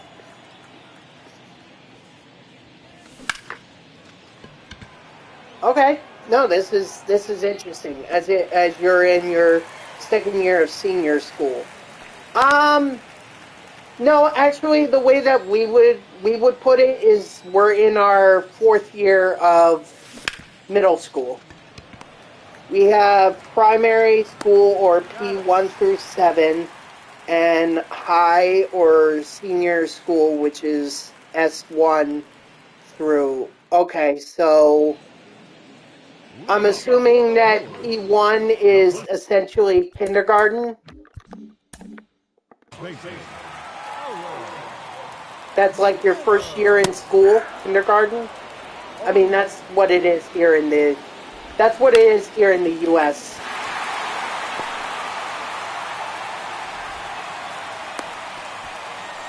But essentially, you start school at 5 years old. I mean, you do have preschool, like that's available. Primary is 4 or 5 to 12-ish, and high is from.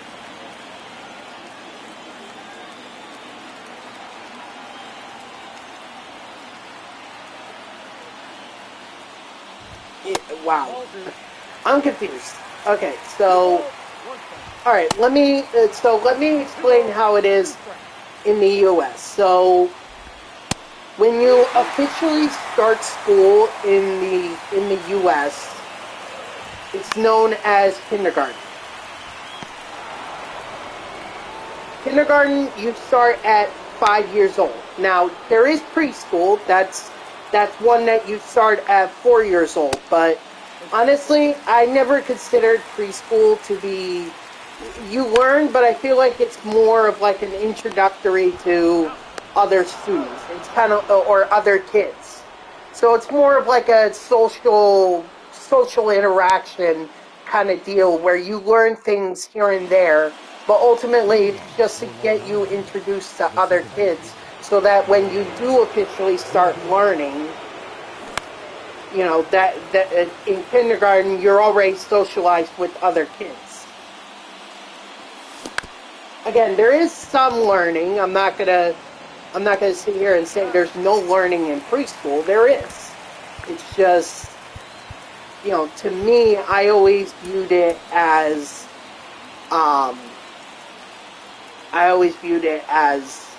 like, preschool is more of almost an introductory to school. You know, you're just getting familiar with the kids, or other kids, other classmates. You know, you're making friends. That's essentially what preschool was to me, at least. There was some learning, but not a whole lot. And then you officially start school at... We also call preschool pre-K, which is pre-kindergarten. So that's what that is like, or that's why that is what it is. But essentially, kindergarten is like your first official year in school, and that's something that you start at 5 years old. And then we go up in the school system. So after kindergarten, it's first grade. And then after first grade, it's second. And so on and so forth. And then when you get to high school, you know, the numbers are still the same. So, so for us,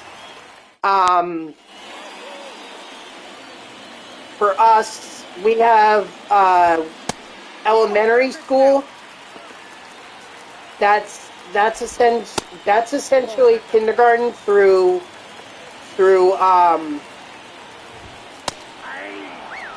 that's nursery. That's our nursery. Then the first 3 years of our fundamentals, like languages, colors, and very basic maths. And later is more advanced maths. Yeah, exactly. That is exactly our school system too.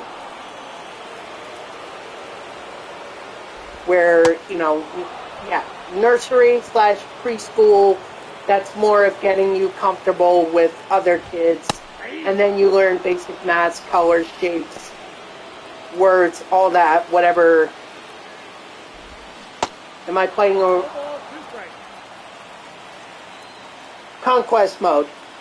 So this is Conquest. I'm not playing against a real person. If I were, I would be either in what's known as event or ranked seasons or battle royale. Conquest is offline. Oh, that's off the plate.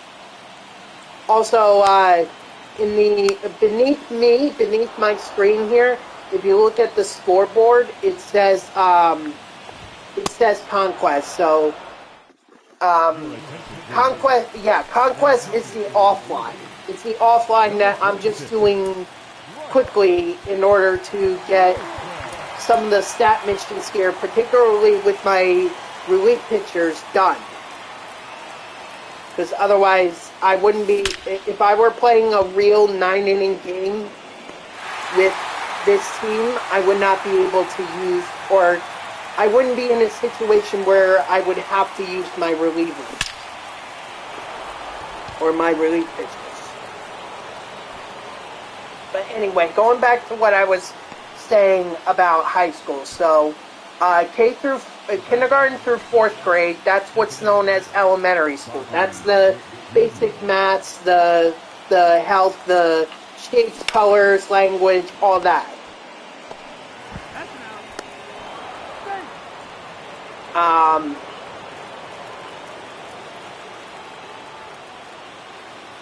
And then middle school, that's fifth through 8th grade. Now, some other school systems in the U.S., because I'm only talking from the school system that is in New Jersey, at least in my town in New Jersey. The way that it worked was that it would be K through 4. That would be elementary school. And then 5th grade through 8th grade, so you're talking 10 years old to 14 years old. Now that's the more advanced math, the science projects and all that. That's what's known as middle school. The middle school is a foreign concept to me. I remember reading diary. I have no idea what stage of school. So at least talking from my experience, it can vary. It can vary depending on the state in the U.S. But at least speaking in New Jersey, middle school is known as 5th grade through 8th grade. But other states have it to where 7th and 8th grade would actually be considered part of high school. 1 ball, 2 strikes. Or it's what's called, those grades are what's called junior high school. So essentially the grades that you're going to learn in before you get to the advanced stuff in high school. But at least in my school system, or the school system that I went through in New Jersey, 5th through 8th grade was essentially middle school. 1 ball, 2 strikes. So those were the years that were preparing us for the advanced math and all the advanced learning that was in high school. Yeah, so these are customized jerseys. This is based off of my alma mater, which is Hofstra University. I recently I graduated from Hofstra 5 years ago, so this is like my tribute to my alma mater. They're not exactly perfect. The yellow is actually supposed to be more gold, but I found this yellow and I was like, this works. This is perfect for me.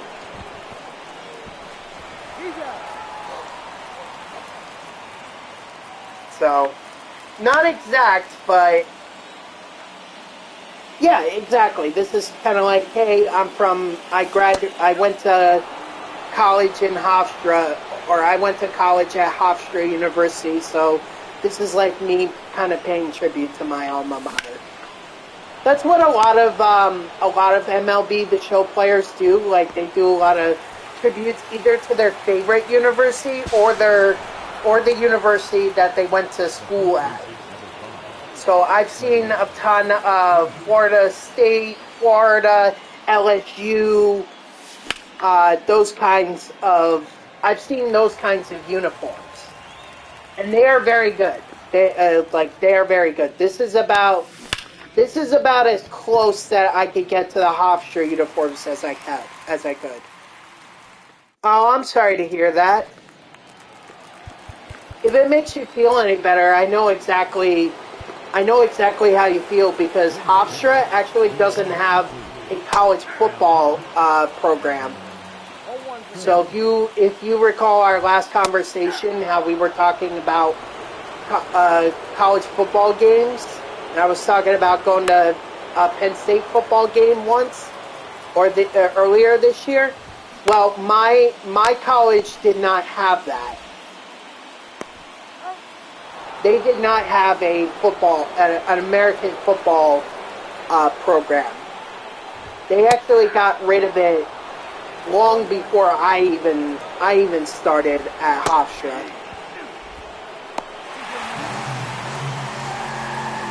So I totally get what you're saying there.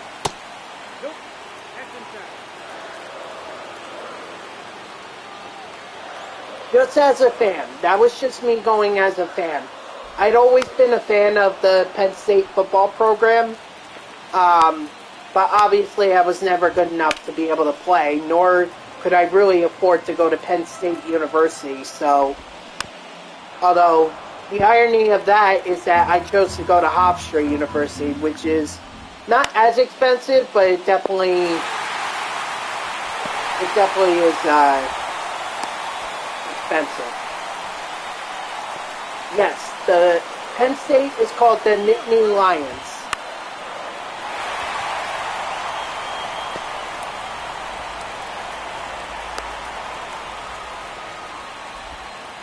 Oh, this ain't good.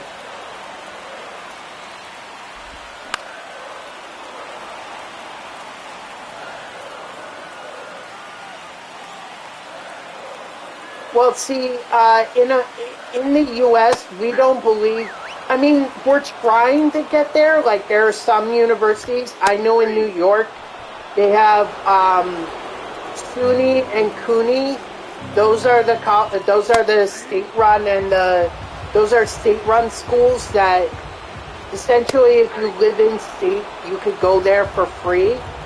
Well, tuition free. You still got if you want to live on campus, you still got to pay.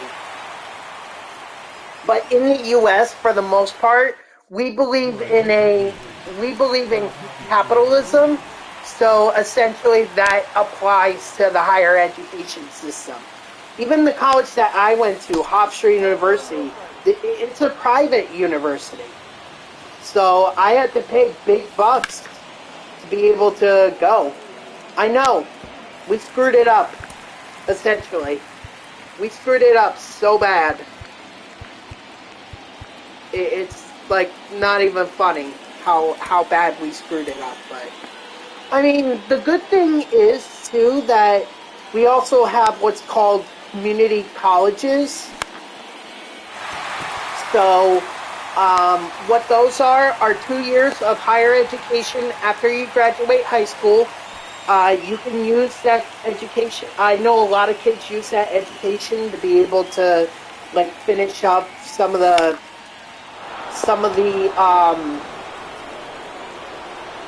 they use it to be able to finish up some of the prerequisites or the required courses that any other university would use. So like calculus or science or history. You could go to community college and get those. You could get those courses done, and that way, if you do want to go to a university, then you could just focus on classes that are specific to what you want to do as a career. So, like as an example, for me, my background is journalism. So if I had gone to a community college, I could have gotten math, history, writing, and science all out of the way my first 2 years, rather than spending 2 years at Hofstra. I could have done it at a community college, and then I could have gone to Hofstra, and as long as they accepted that I completed the requirements, then they could have admitted me, and I would have just focused on my journalism classes. My dad works in newspapers and was a journalist. Nice. Yeah, I worked for a big corporation, a big news corporation. I don't want to say which one it is because I don't want to create any kind of political controversy here. But I will say that it is a major corporation in the U.S. It's a major corporation, so again, just not going to say which one it is, but it's one of those major ones. I'm actually with their radio program, because that's essentially when I went to college. That was the main thing. Like, Hofstra University has a great radio program.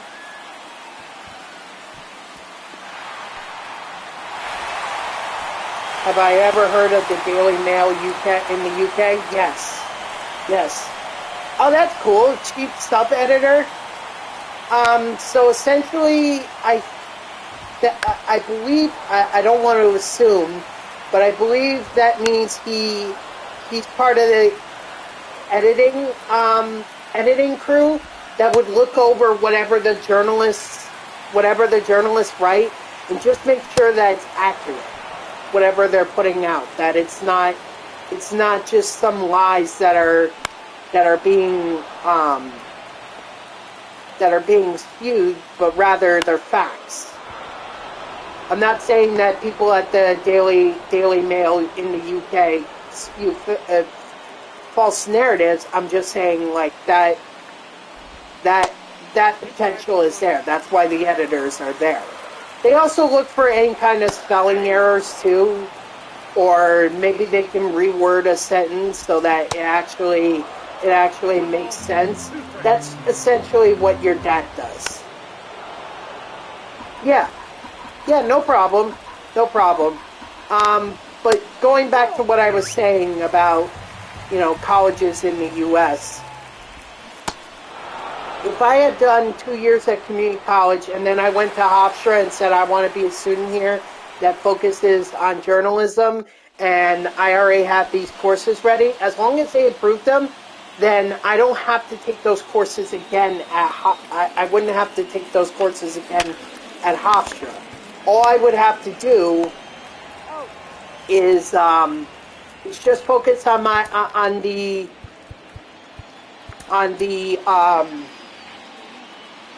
the classes that are core to my major so that I can graduate.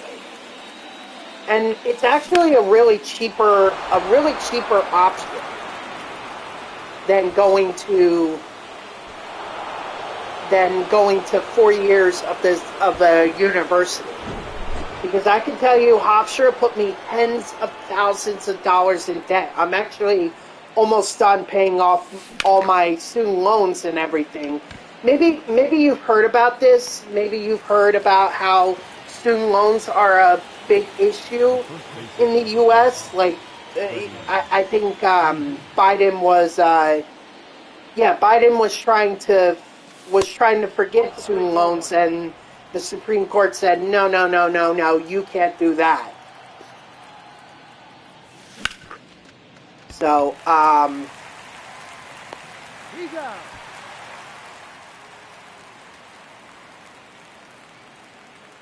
yep, that's what it was. He tried to forgive, actually it wasn't millions, it was billions.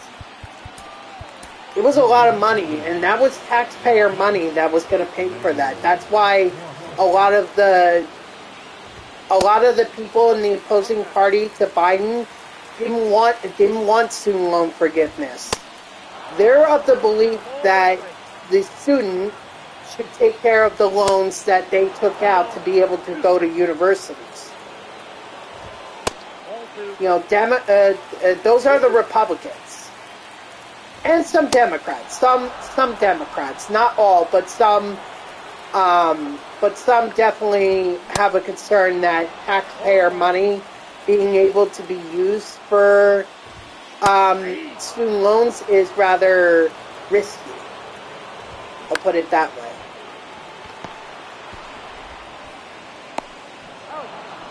We take out about 25-ish for, which is a lot, but it pays for all your rent and everything, and it isn't mandatory. Yeah, if you're saying 25,000 total, is that total or is that every year?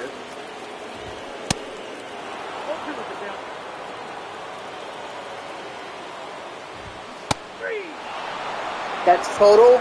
Yeah, that's about every year for us.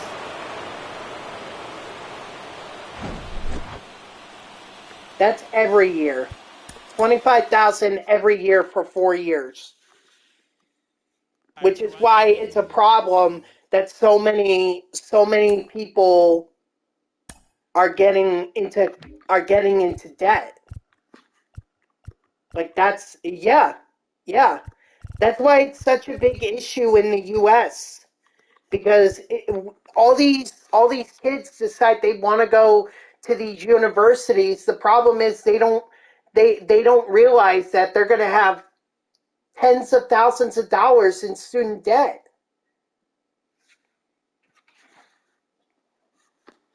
Just by doing that, because that's essentially what happens every year.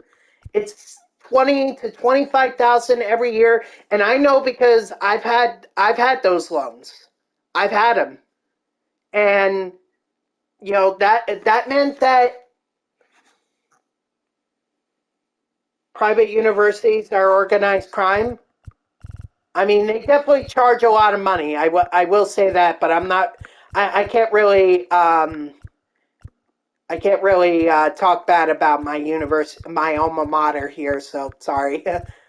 I will say they are very expensive. That's why, like, I think the overall, like, student forgiveness, that's a short-term solution.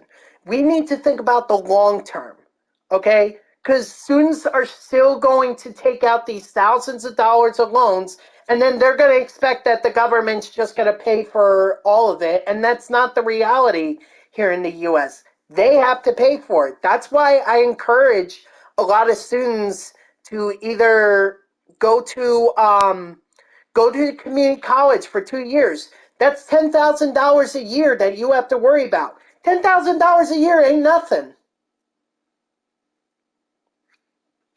Or it's certainly a lot cheaper than taking $25,000 a year to be able to go to a university. I mean, even taking 2 years at community college wouldn't amount to 1 year at a 4-year university.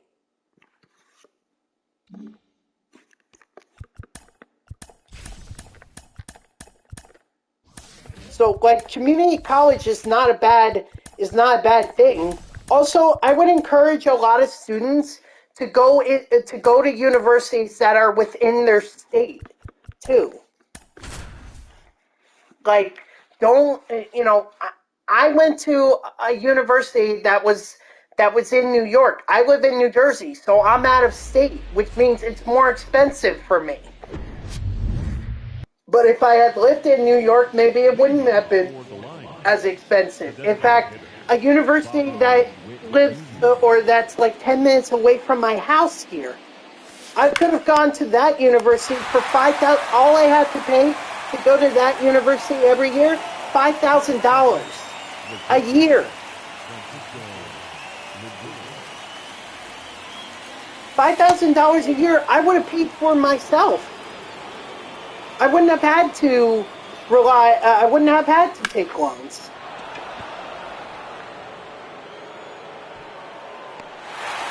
Also, our universities are taken out of an organization called SAAS, which don't take it unless you earn a certain amount a year, and if you go like 35 without paying, the debt is forgiven. Yeah, I mean, for here in the U.S., we kind of have a similar program where if you, but I think it's longer. I think it's like 15 years, I want to say, but I'm not 100% sure.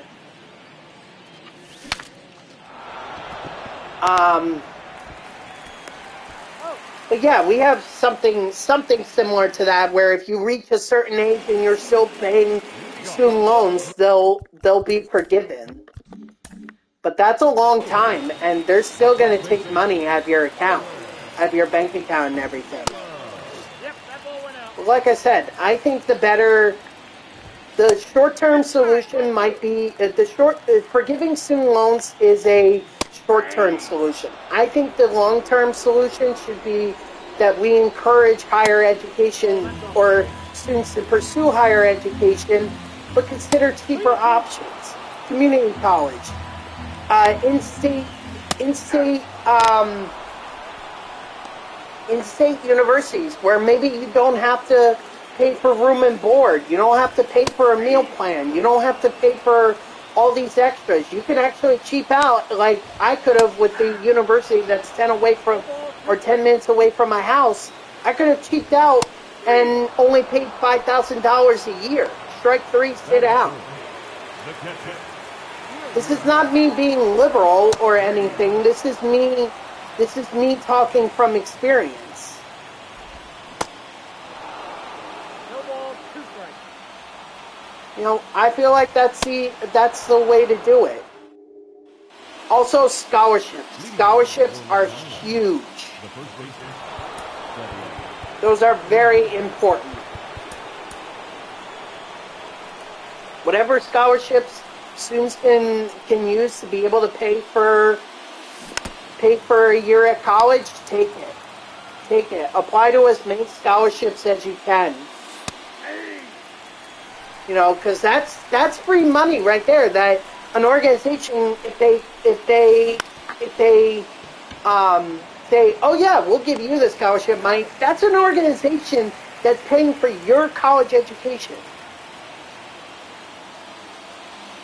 Not necessarily. Scholarships actually, there's a lot of academic scholarships that that students can earn, not just through their schools, but nationally. I know McDonald's and a lot of restaurants like to fully fund several employees' college education if they're pursuing business. You know, so there are a lot of, even the universities give out scholarships every year to help students pay for it. Like, I got my provost scholarship from Hofstra, and that paid for $16,000 every year. $16,000.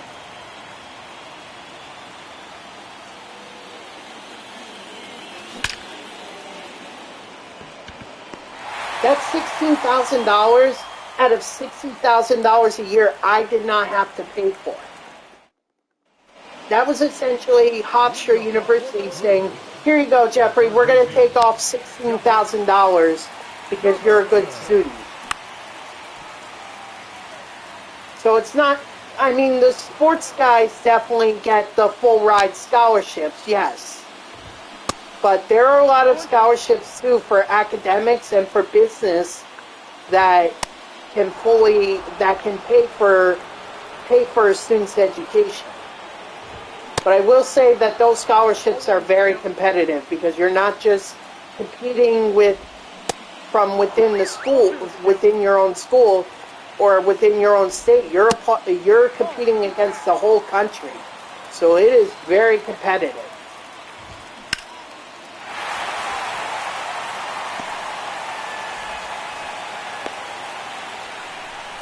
But I mean, hey, if there's an opportunity there, definitely take it.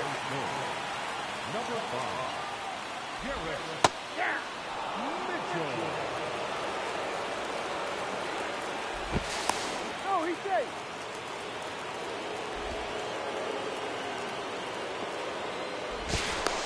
Safe.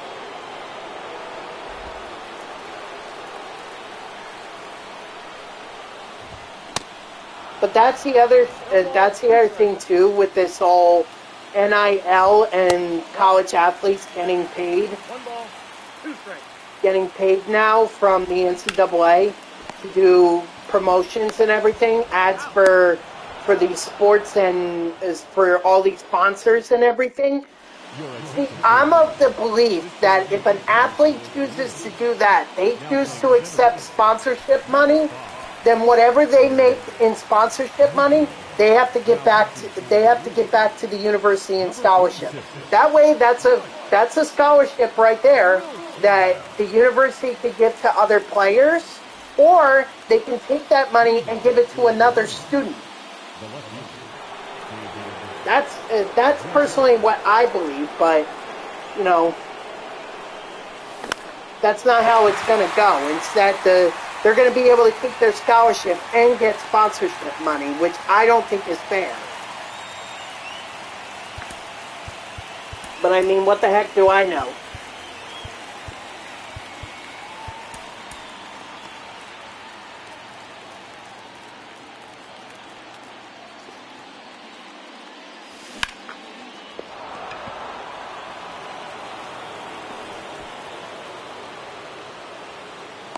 So,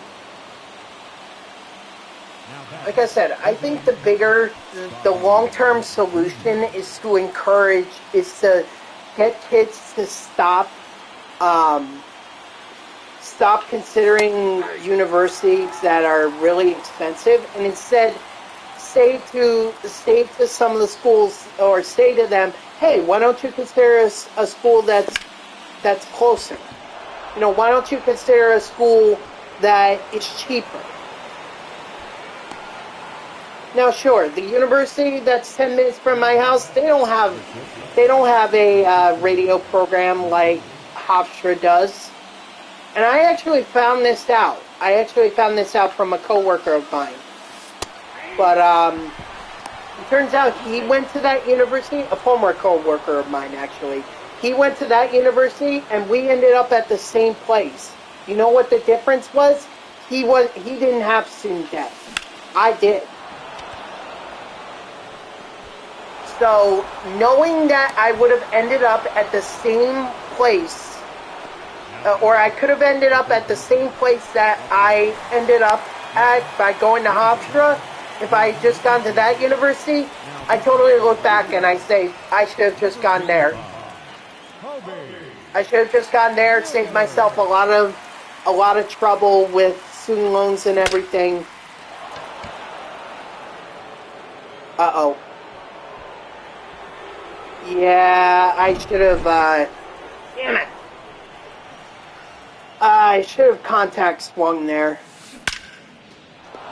And I didn't. I was stupid. Or, not stupid, but I wasn't aware of what the situation was. So, son of a gun.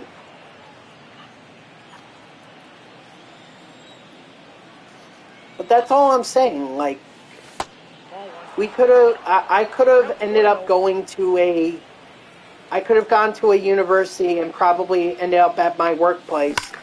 And I wouldn't have had student loans. But, hindsight is 20/20. What I think is more important is that I finish off paying off my last student loan and just becoming debt-free. I could actually afford to pay it off right now.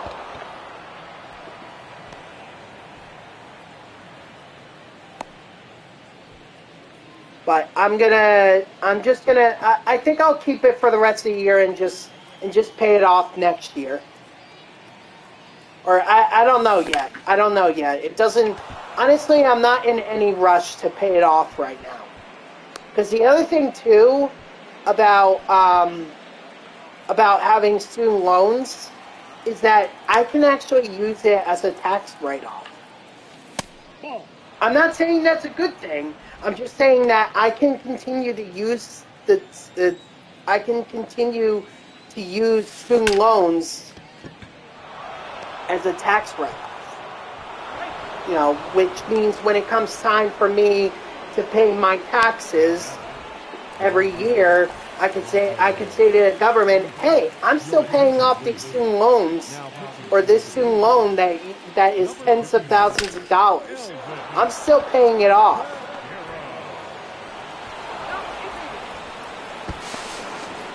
And the government could be like, okay, then you probably don't owe as much in your taxes.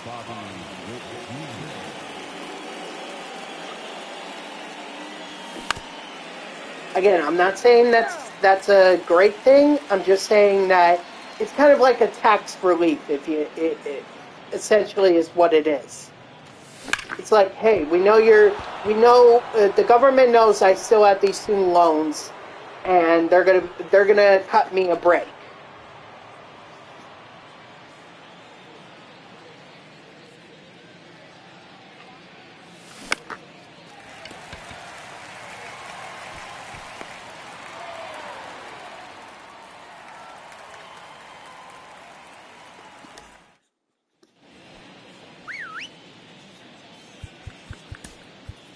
Your attention, please. Since the save is completely out of the question, I might as well bring in Tom Hankey here and just try to get the XP with him. I'll get the save with Evan Phillips in another game. No balls, 2 strikes.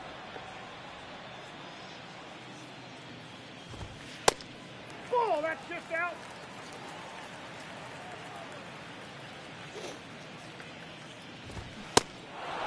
Strike 3, sit down.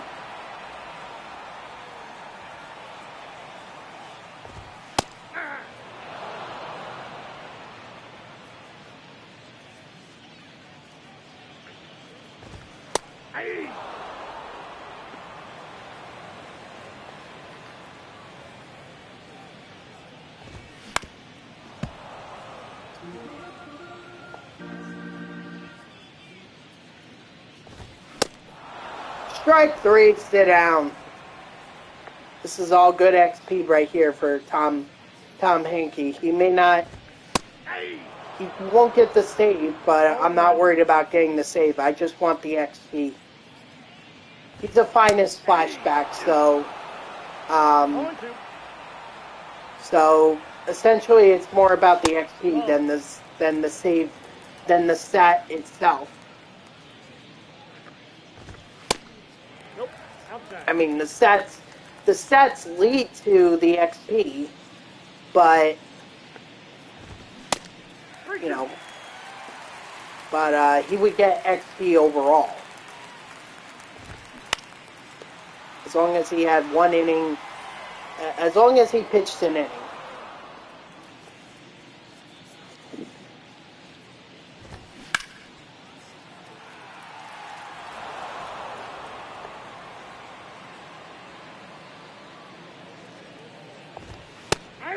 Strike 3, sit down. So that will probably be 90 XP for Hanky since he got a couple strikeouts there.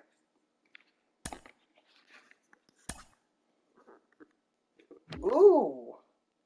Glass now got his strikeouts. Very nice. Yeah, so actually Hanky got 70 XP, but that's alright. That's alright. I thought it would be more, but it's not. So Glass now is done. Devers is done, so we don't. But we'll keep him in. We'll keep Devers in for now.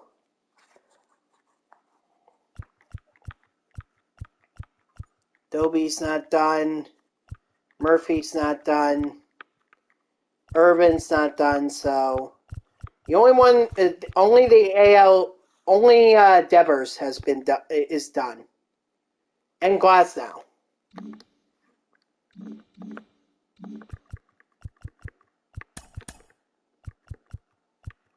Ooh, we got a season boss too. Nice. Let's do it. Let's open it up. Let's see.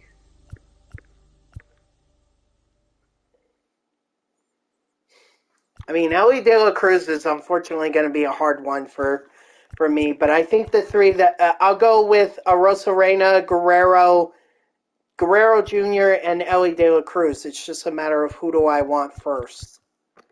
Let's go Randy Rosarena. And then Retro Finest.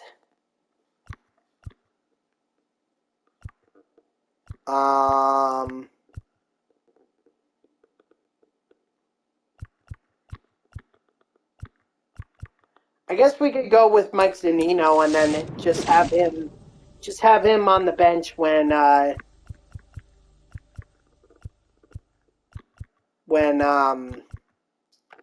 Murphy is done.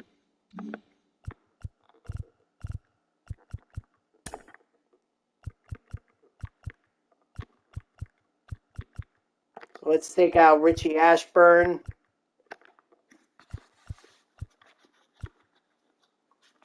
So when Murphy's done, we'll put in Zunino. And then at that point, all we need to worry about is just getting the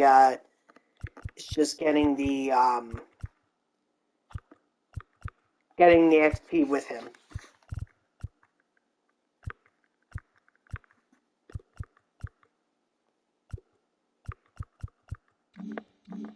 All right, now let's try to go get that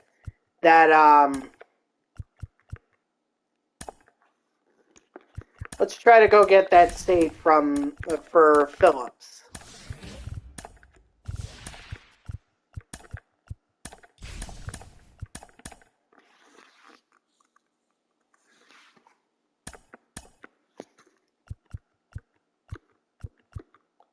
Let's do Evaldi. We'll do Evaldi. Because I'm sure he's going to be the same. We need strikeouts with him.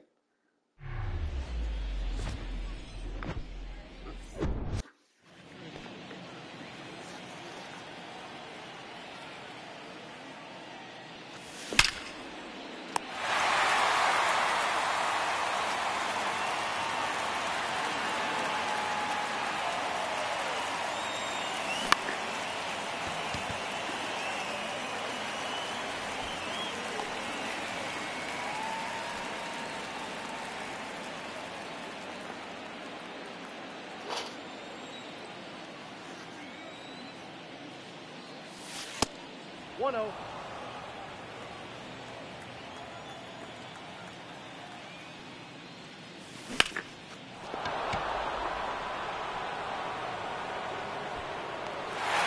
Wow, dang it. I mean, like I said, Devers is done, so it's not like XP with him is gonna make a difference. It's just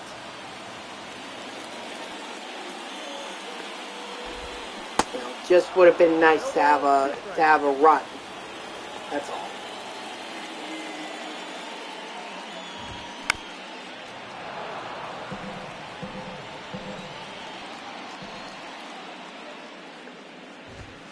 That's a ball.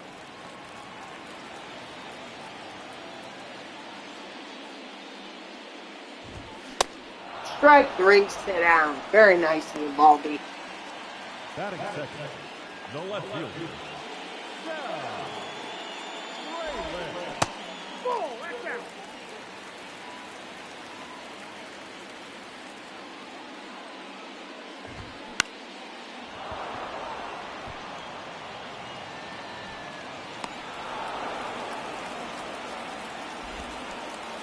Batting third, the catcher, William.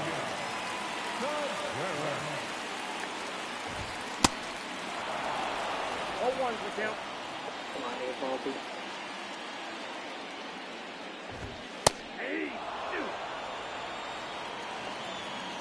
Okay, so I guess we have no issue doing up and in fastballs against the CPU or the AI, whatever. I keep referring it as the CPU because when I was younger, I used to play those backyard sports games on the computer, and it would always be against CPU. You know, back then we didn't call it artificial intelligence; we just called it the CPU. So I'm just instinctively just keep calling it the CPU, even though I'm playing on a console, and this is not a computer console. This is a PlayStation console, so this is AI.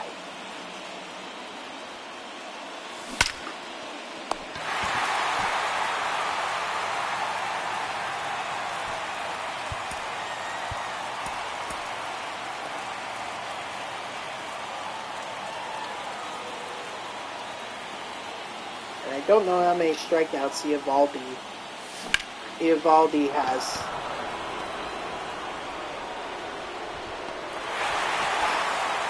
Probably should have sent Foreman there. Oh well. If I need one more inning with Nathan Evaldi, then I'll do one more inning.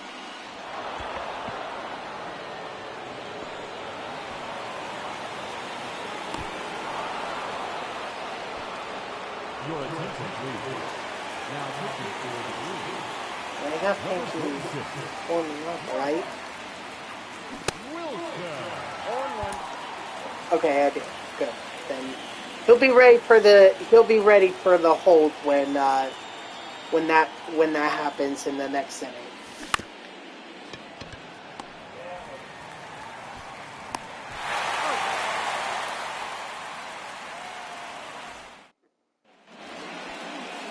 Leading off for the Brewers, the third baseman, Josh Donaldson. Your attention, please.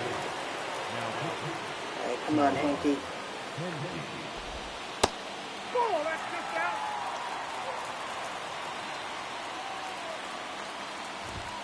Hey. 1 ball, 1 strike. 1 ball, 2 strikes. Strike 3, sit down. Attaboy, Hanky.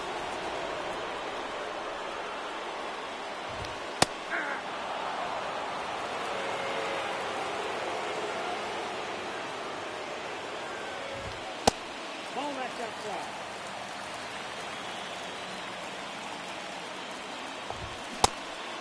1 ball, 2 strikes.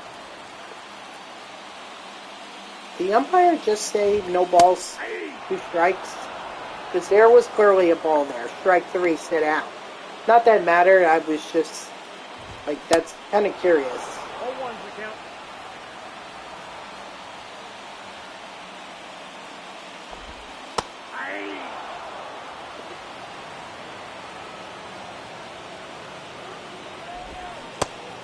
Strike 3, sit down.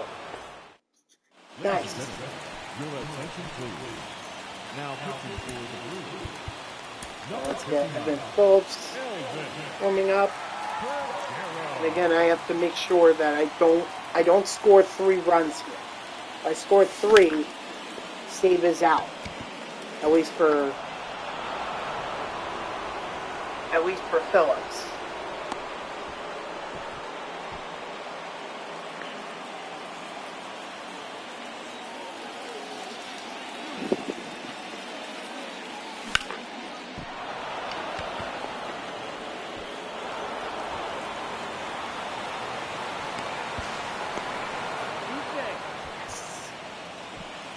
Alright, contact swing time with Francisco Lindor.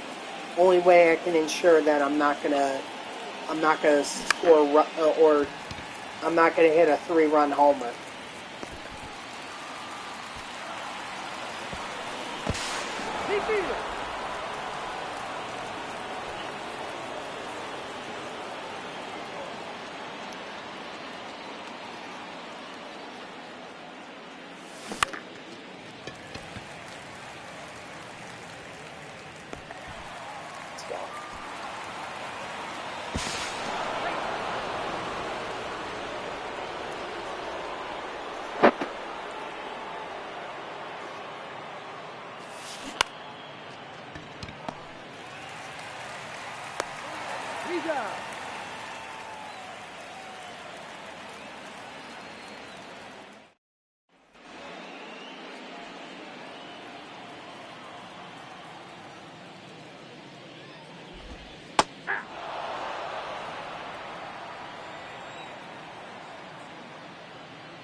Ball, inside.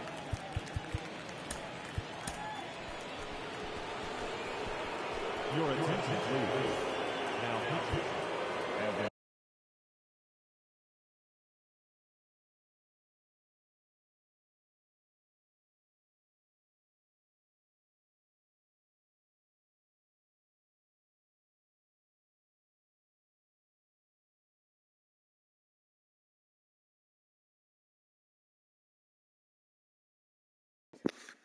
I'm sorry about that.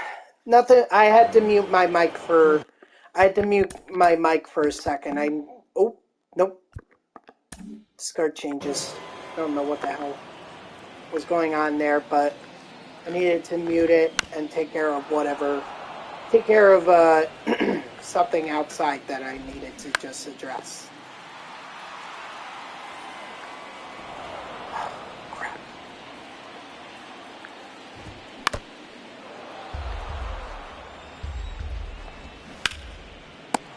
Nice, Freeman.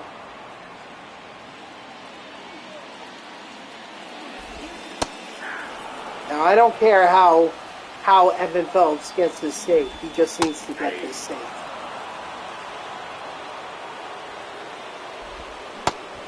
Strike 3, sit down.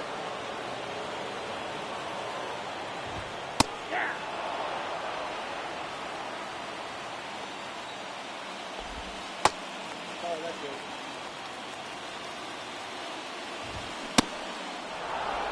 One ball, two strikes. Strike three, stay down. Alright, that's the save for Evan Phillips. Nice. But now he's done, so now I can focus on Henke. Get him the save. So let's see. Yeah. Wow, Eovaldi only has like 2 strikeouts? Really? But Gorman is done. Phillips is done. Let's see. Do I have time for one more game? Probably not. Probably not.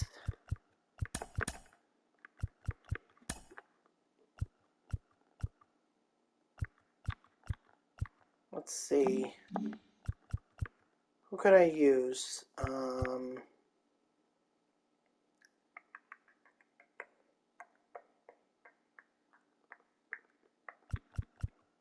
Could use the starting pitcher. Might in fact do. Might even do Zach Gallen there. Well, second base wouldn't hurt either.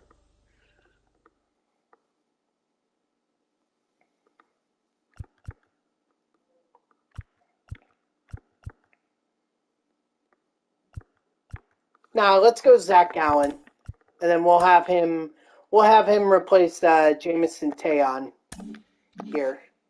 All right. You know what? I do not have time to do a third game, unfortunately, or another game. Excuse me. So I will just go through the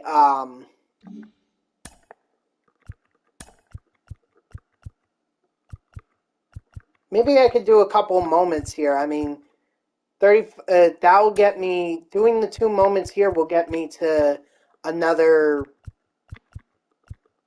It'll get me to another captain card. So maybe I'll do that.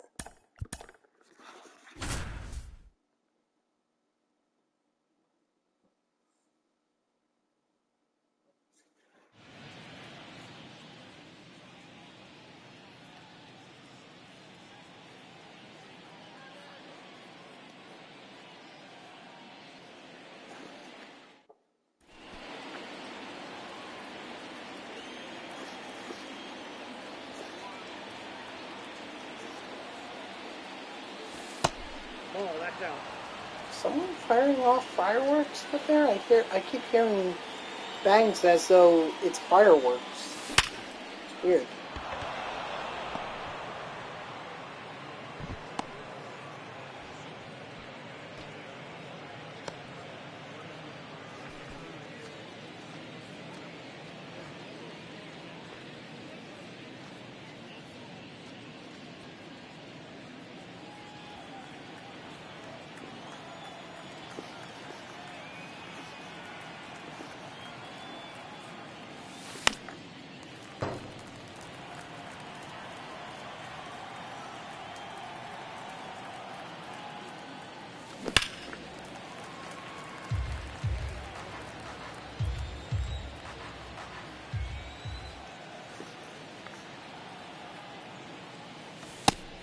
Oh, that's off the plate.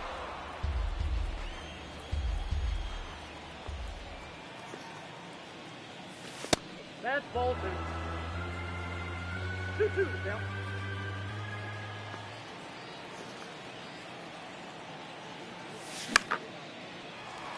I need Judge to blast home runs.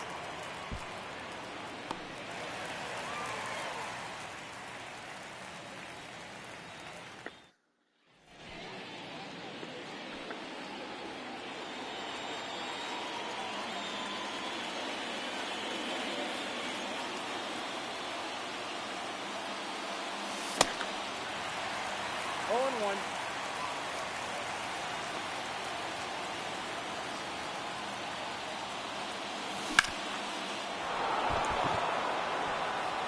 Now Judge home runs.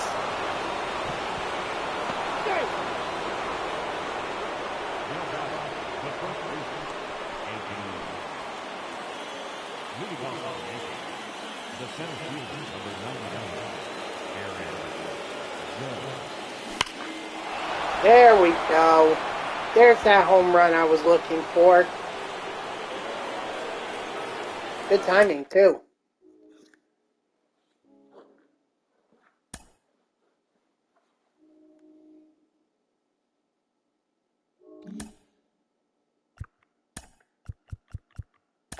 All right. So in 4 innings, we need to strike out 5 batters.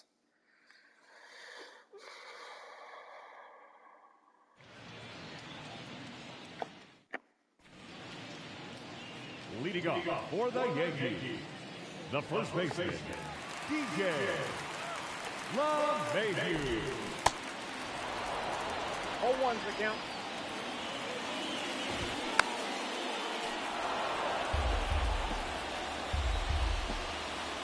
And of course, I got to do it against the Yankees. So in that last moment, I had to hit off the Blue Jays in order to complete that moment. And now I got to, as the Blue Jays, I got to pitch against the Yankees.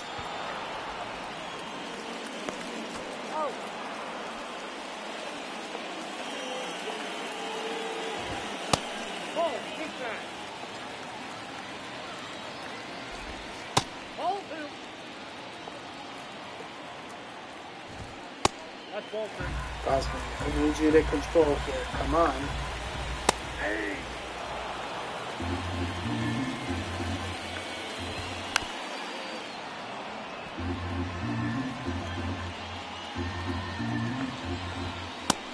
Strike 3, sit down. 1 down, 4 to go.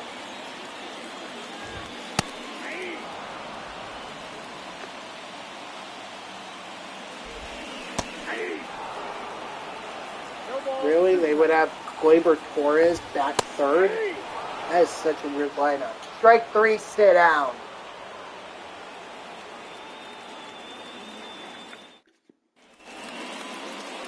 Leading off for the Yankees, the catcher, Austin. 0-1.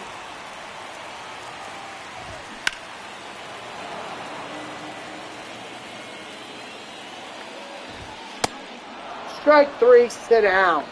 Let's go. Keep it going.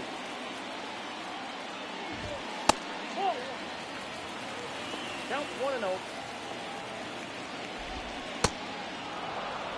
1 ball, 1 strike.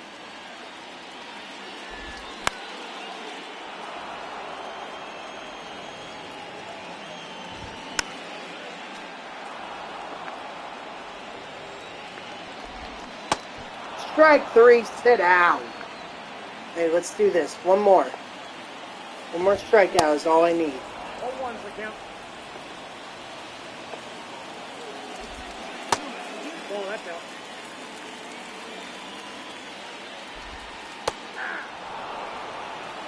One ball, 2 strikes. That's a ball. 2-2 the count. Just wonder if I had aimed that a little higher, would that have been a strike? Strike 3, sit down. All right, that's that moment done.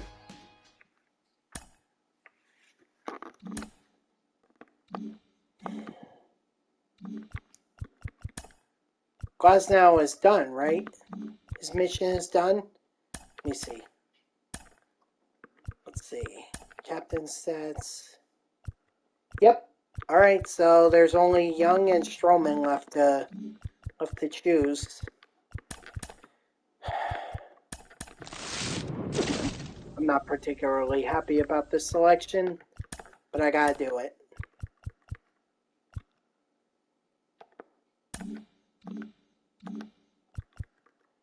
Alright guys, well that's going to do it for me, so thank you to everyone who tuned in, even if it was only for a moment. I greatly appreciate it. If you haven't done so already, please be sure to follow me here on Twitch and or subscribe. Either one would make me a happy person. If you're watching this on YouTube, I thank you so much for tuning in. I hope that you subscribe to my channel and like the video. And if you want to know when I go live, you can follow me on X at TTVNextJGGen24. It's my gamer tag that's in the upper left there, so go give me a follow. I'll usually post whenever I go live. You can also turn on notifications here on Twitch. That way Twitch sends you an email every time I start up a stream. Overall, great progress was made. I don't think we're less than halfway on any of the Team Affinity. Oh no, we are still under halfway for the AL Central and the AL West, so, but that's okay. We'll get there with them. But tomorrow the World Series program is coming out, so that's what we're going to end up grinding. So I hope you'll tune in tomorrow at 3 p.m. Eastern. And until then, guys, have a good night.